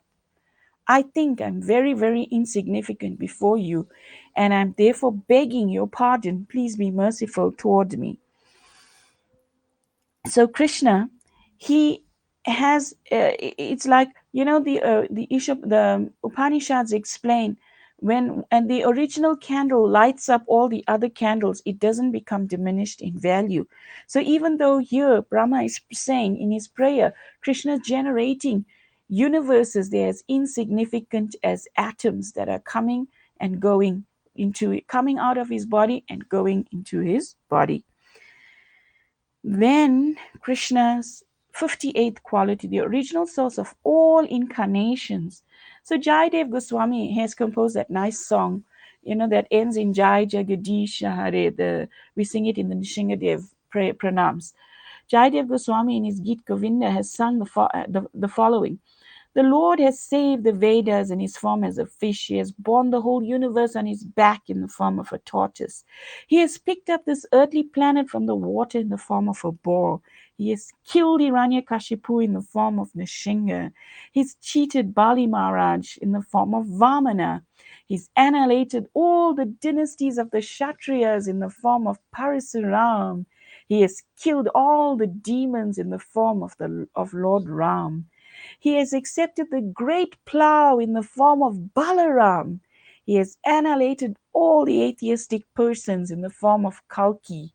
And he has saved all the poor animals in the form of Buddha, preaching ahimsa. So, all incarnations, all the magnanimous things they have done is but a fragment of Krishna's doing. Krishna has done even that magnanimous act through that incarnation, but that incarnation is not his full manifestation. In his full manifestation as Krishna, can you imagine how more magnanimous that is? So Krishna gives salvation to the enemies that he kills. So Prabhupada writes another name for salvation is apavarga. And then he goes on to explain the syllables. I'm going to skip that. You can read it while I'm speaking. Apavarga. How apavarga, all of the syllables mean defeat, illusion, foam that comes from the mouth when one is very tired, means bondage, fearfulness, or death. So all of these things form the word pavarga. It signifies the struggle for our existence and our meeting with defeat, exhaustion, bondage, fearfulness, and at last death in our chosen existence in this material world. But if we surrender to Krishna, apavarga means that which can nullify all of these material conditionings. Krishna is said to be the giver of apavarga, the path of liberation. So that's how mighty this Lord Krishna is. And even though we have few minutes, what's the time now? Oh, we're still at 10 to 9, so we're good. So the attractor of liberated souls. So Krishna, he can attract even people who are liberated. There are many examples of how Krishna attracted even liberated souls like Sukadev Goswami and the Kumaras. In this connection, the following statement was given by the Kumaras. How wonderful it is that although we are completely liberated, free from desire, and situated at the stage of Paramahamsa, we are still aspiring to taste the pastimes of Radha and Krishna. So then, who's Sukadev Goswami? Sukadev Goswami is the son of Vyasadeva, who's the literary incarnation of Krishna. He was self-realized even when he was within the womb of his mother. For 16 years, he stayed there. He didn't even want to come out of the womb. He was self-realized. He knew this material world is a bad place. He knew that to accept a material body is not a very intelligent decision. That's why he wanted to stay in and continue hearing his father recite the Bhagavatam to his pregnant mother. But yet, when he came out and he ran, he didn't want to get involved in family life. Newborn baby, left an illustrious father like Vyasadeva, ran to the forest. The only way Vyasadeva could attract him back was by sending his disciples into the forest to chant the certain verses of the Bhagavatam. And hearing the Bhagavatam, which is non different from Krishna, Sukadev was then lured back into the ashram of Vyasadeva to learn more. So Krishna can attract even people who are already liberated. The four Kumaras, when Brahma said to them that they must progenate, they said, no, no, no, no, no. We have performed austerities to stay as 6-year-old, 5-year-old, or 6-year-old boys. We don't want to become afflicted by sex desire and become entangled. Now, can you imagine your father is Brahma? He is in charge of creation, of procreating this universe and filling it up. He's got a mission, all right. And he creates 4 sons to help him in that mission. And they are now self-realized. And they tell him that. So they were no ordinary four little boys. They were liberated souls. But they were Brahmavadis. And not even Krishna himself, but the tulsi leaves that touched the lotus feet of Krishna in Vaikuntha, of Vishnu in Vaikuntha, they assumed the smell of Krishna's lotus feet, because even though the smell of tulsi leaves are so brilliant, when they come in touch with the lotus feet of Krishna, they take on the superior smell of Krishna's lotus feet. And it was that that permeated the nostrils of the Brahmavadis, the four Kumaras, and attracted them, even though that they were liberated souls. So for that he's known as Atmaram Ganakarsi, that he can attract even liberated souls. 61. He's the performer of wonderful activities. Need we say any more? He's known as Leela Madhurya. So in the Brihad Vamana Purana, the Lord says, although I have many fascinating pastimes, whenever I think of the Ras Leela which I perform with the gopis, I become very eager to have it again. One devotee said, I know about Narayan, the husband of the goddess of fortune, and I also know about many incarnations of the Lord. Certainly, all the pastimes of such incarnations are exciting to my mind, but still, the pastimes of the Ras Leela performed by Lord Krishna himself are wonderfully increasing my transcendental pleasure. And those 108 beads and the notion of chanting Sudanam will give us, while we're in this material world, that same happiness. And Krishna will say, I become eager to hear you again and again because you're calling my name with so much love. So, what an illustrious process we've been granted. What a benediction for our dark existence. We can't take it lightly. So these last four qualities of Krishna, they're only seen in Vrindavan, where Krishna reveals the absolute limit of his beauty, his sweetness, and his intimacy. So these four qualities, 61, 62, 63, and 64, they are sweet qualities that Krishna characterizes his supremacy over all other manifestations and incarnations. Because, why? Krishna possesses this all attractive, beautiful form. He plays with his all attractive, melodious flute. He performs all attractive, glorious pastimes with his devotees in Vrindavan. And Krishna shares his all attractive sweetness of love with his beloved servitors in Vrindavan, who are adept in confidential service and reciprocate with him. Thus, so these qualities, they are very, very special qualities, and they form the natural opulence of Vrindavan. It's just like a drop in the ocean compared to what happens in Dwarka and Vaikunta. So, Prabhupada writes in the Chaitanya Charitamrita, Vrindavan is a natural forest of desire trees and creepers, and the inhabitants do not want anything but fruits and flowers of those desire trees. Why? Because they bring pleasure to Krishna. That's all Krishna wants. He could have chosen to be anywhere. When Krishna spent his time in the ashram of Sandipani Muni, he learned 64 arts in 64 days and nights. And those include things like engineering and amazing categories of knowledge. But all Krishna chooses to be is a simple cowherd boy in Vrindavan. Krishna is surrounded by loving devotees, his 62nd qualities, Prema Madhurya. When we speak of Krishna, Krishna is not alone. Krishna means, it's Krishna Anushilanam. Krishna means his name, his qualities, his fame, his friends, his paraphernalia, his entourage. All of these are included. When we speak of a king, it is to be understood he's surrounded by his ministers, secretaries, militaries, commandants, and many other people. Similarly, Krishna is not impersonal. In his Vrindavan Leela, especially, he's surrounded by gopis and cowherd boys, his father, his mother, and all the inhabitants of Vrindavan. So, these devotees of Vrindavan, right, is surrounded by loving devotees. Why are they so loving? Because they're selfless servants of the Lord. They're totally dedicated.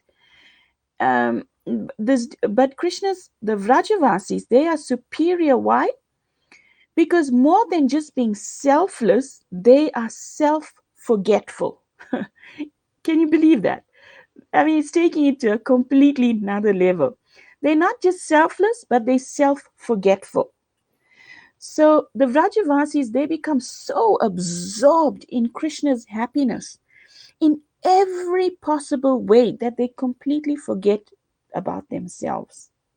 They forget to eat. They forget to sleep, to bathe, to dress properly, attending to their duties, or to care for their families. They become so, and then when Krishna sees this, he becomes so indebted to them that he promises never to take a step out of Vrindavan. Vrindavanam parityaja padam ekam na gachati. That's what he says to Srimati Radharani, that he frankly admits that he can never return the degree of pure love offered to him by the Vrajavasis. The sweetness of Krishna is relative to the prema of his devotees. They like an enhancement. He's sweet himself. He's sweet, but he's not sweet enough. They add to his sweetness.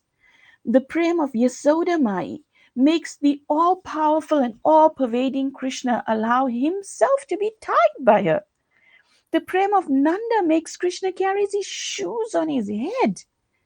The prema of the wives of the Yagnik Brahmins makes Krishna beg food at the door. Can you imagine? He is a supreme supplier of food to every living entity. But their prem makes him a beggar at their doors. Then the prem of the Vraja gopis is so powerful that it makes Krishna dance to their tune like a straw that is tossing in a stormy ocean. That Krishna's bliss experience in the dancing to their tune is even superior to the most concentrated form of enjoyment that Krishna can enjoy on his own. Only in Vrindavan. And it's only here that he's surrounded by this Madhurya Prem. Which develops up to the stage of, we'll hear later on in the Nectar of Devotion, Adiruddha Mahabhav, and the highest stage of divine love. The Vraja Gopis' love for Krishna is so great and ecstatic that they are disturbed even by a moment of his absence. They condemn Lord Brahma for creating these eyelashes. Why? Because even for a Nisha, uh, these eyelids on which the eyelashes are, the eyelids, sorry, the eyelids are blinking for, and how, I mean, if you blink, it's like sort of insignificant, right? But they say that even for this one nisha, half a nisha, half a moment, when the eyelids have to blink, they cannot see the beautiful form of Krishna. Therefore, Brahma, you are faulty in your creation of these eyelids. One gopi said, "Oh Krishna, when you come back at the end of the day, just when we see your beautiful face, we're so attracted and we're unable to stop looking upon you constantly."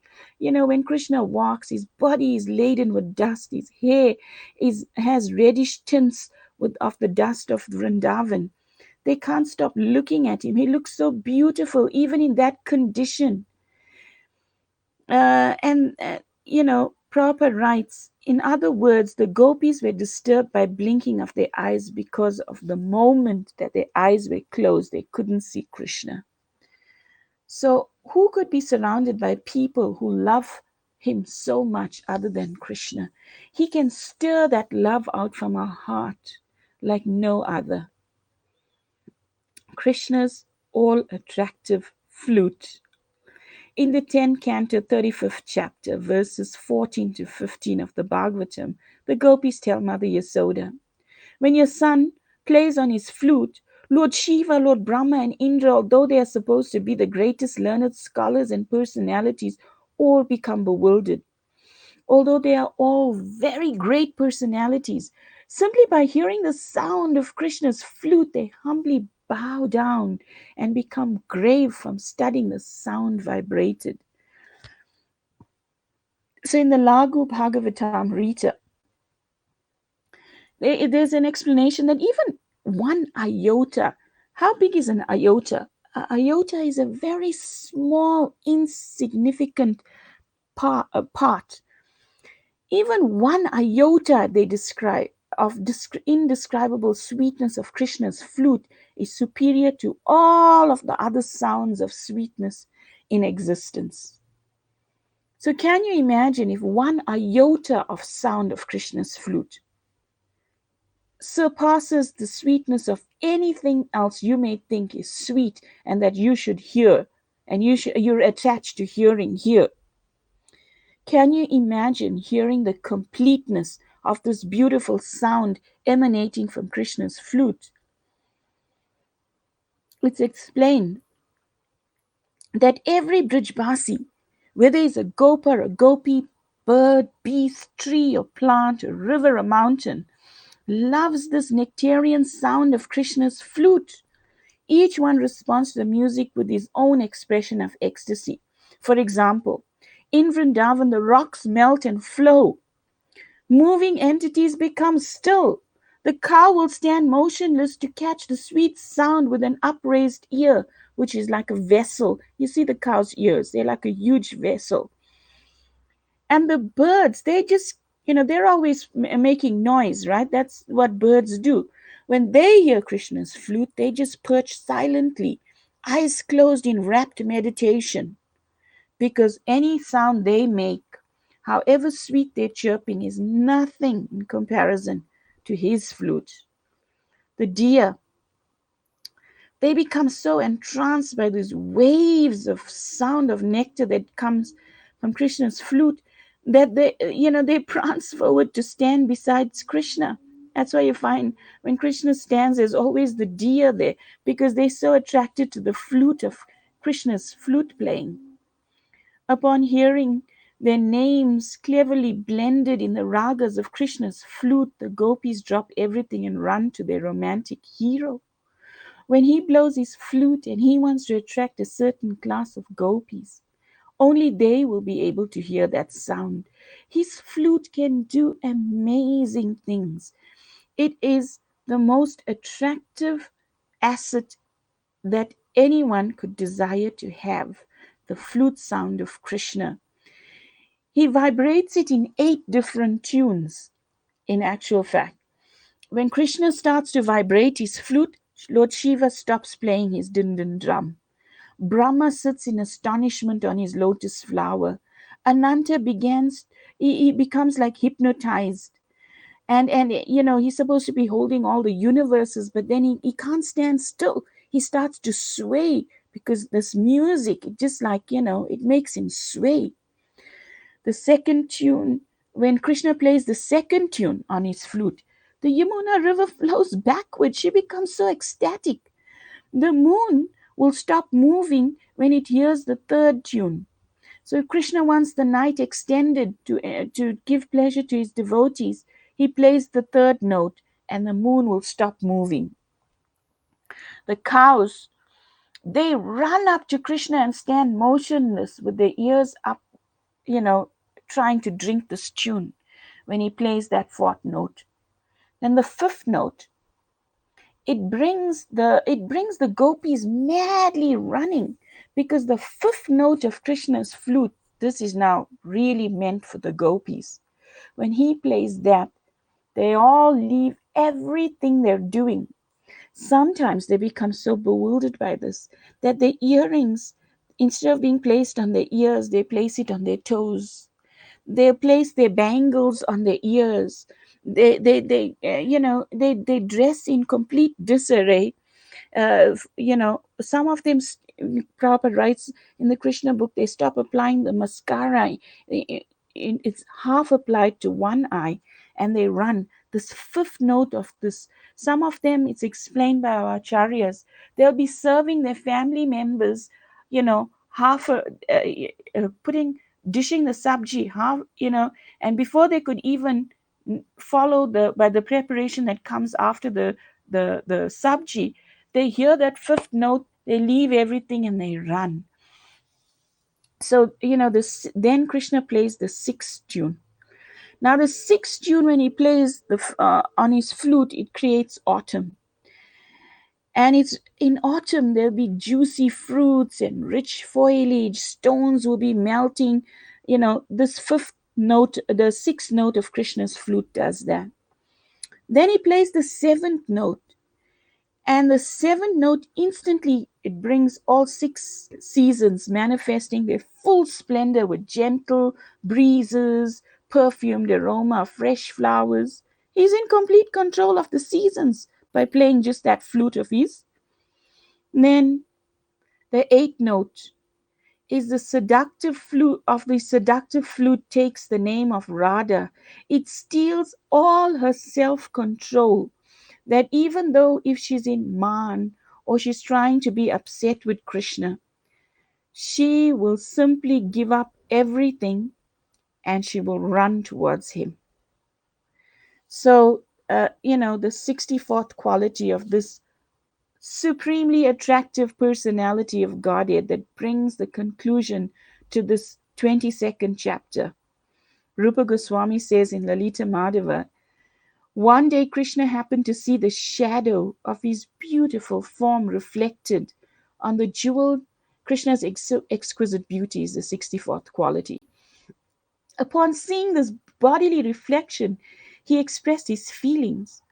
Oh, how wonderful it is that I've never seen such a beautiful form. Although it is my own form, still like Radharani, I'm trying to embrace this form and enjoy celestial bliss. The statement shows that Krishna and his shadow reflection are one and the same. There's no difference between Krishna and his shadow, nor between Krishna and his picture. This is the transcendental, this is the transcendental position of Krishna. Thus, we like putting pictures in all of our slides because why? They're non different from Krishna. We can get at least some drop of his association and bless these artists who've depicted him so beautifully in these pictures. You can't but resist just drowning in the beauty that your eyes take in this form in such a manner. So Krishna's beauty is Rupa Madhurya. This beauty is so extraordinary. It astonishes the moving and non-moving entities. Everything about him, we said, his name, his form, his qualities, his pastimes, most beautifully, wonderfully exhibited in Vrindavan Dham.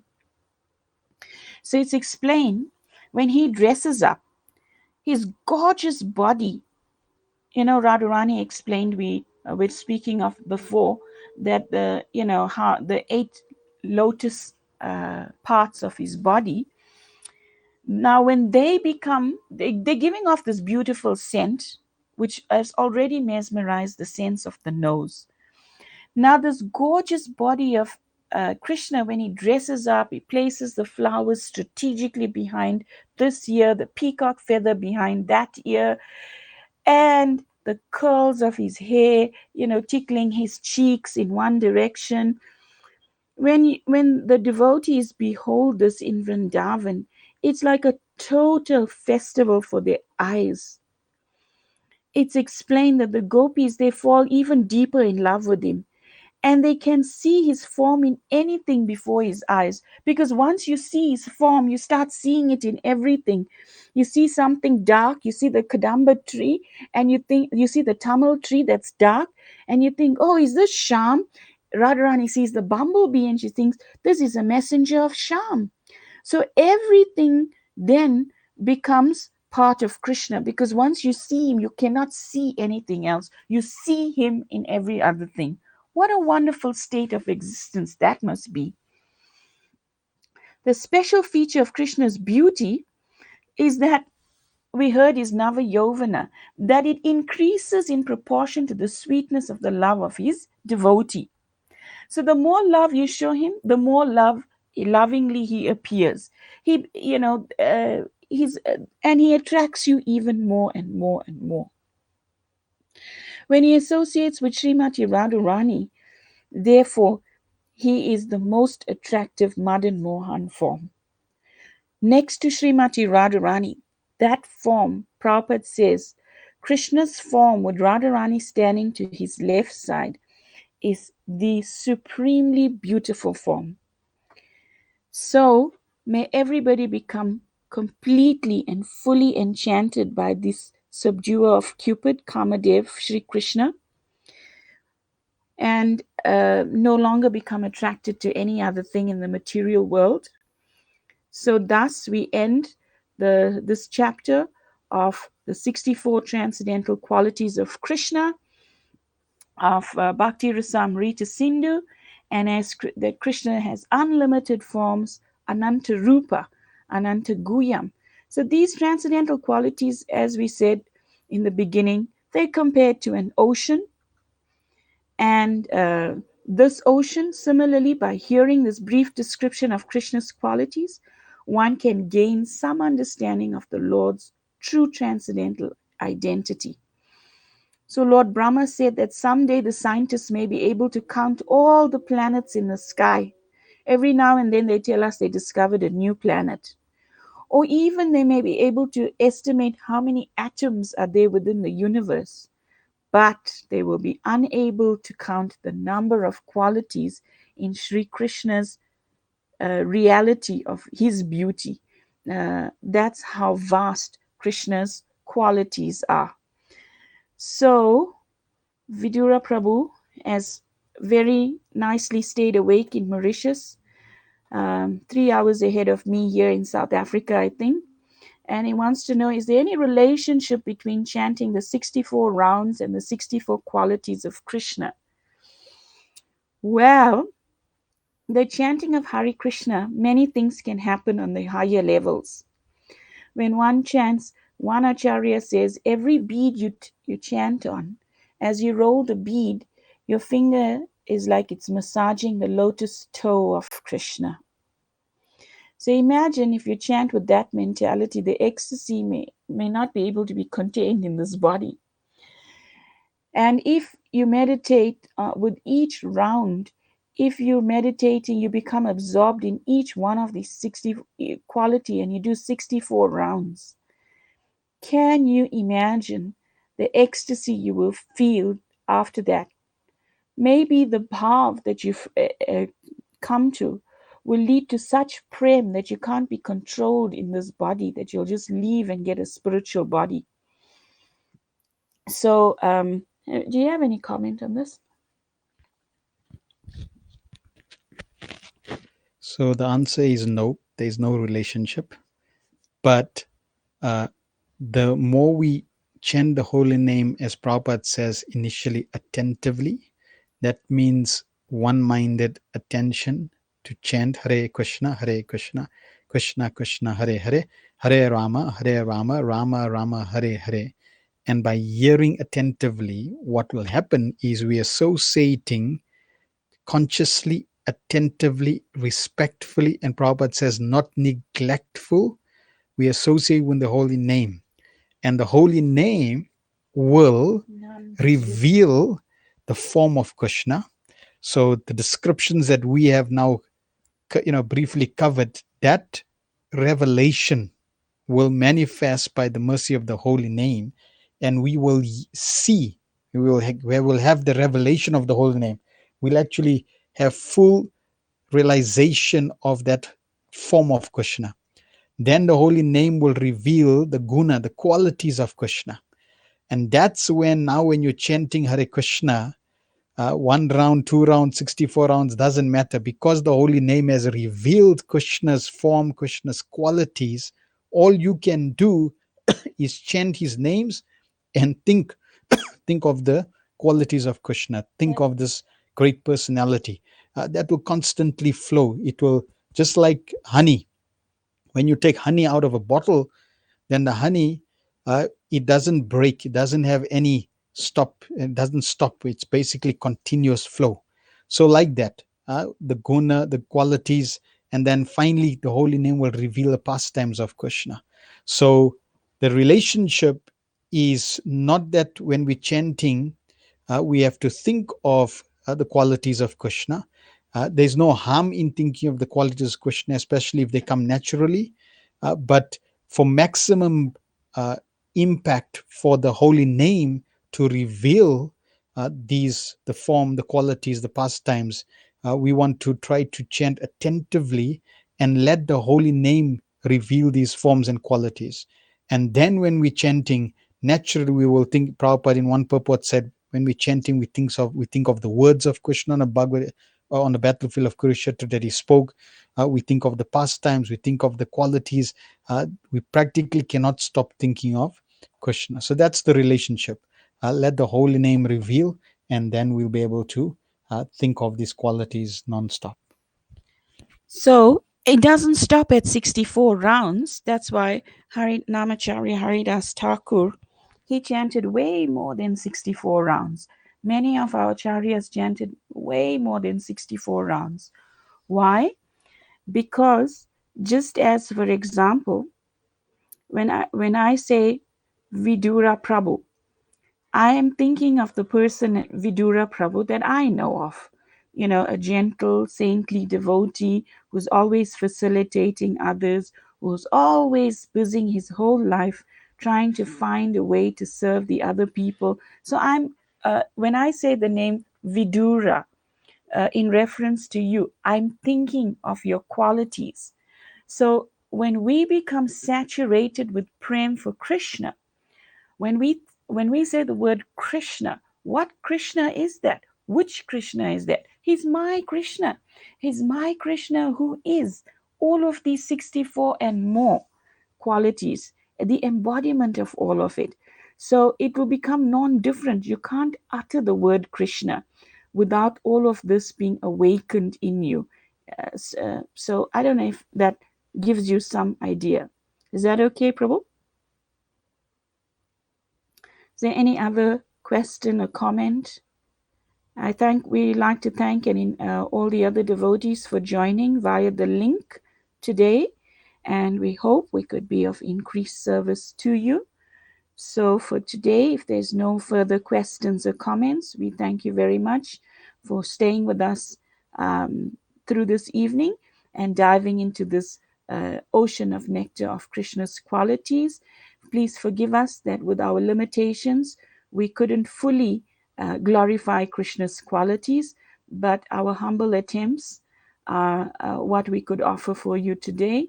So on that note, we end today's class. Srila Prabhupada ki jai, Shri Shri Bhakti Rasamrita Sindhu ki jai, Nitai Gaura Premanandi, Hari Hari Bol.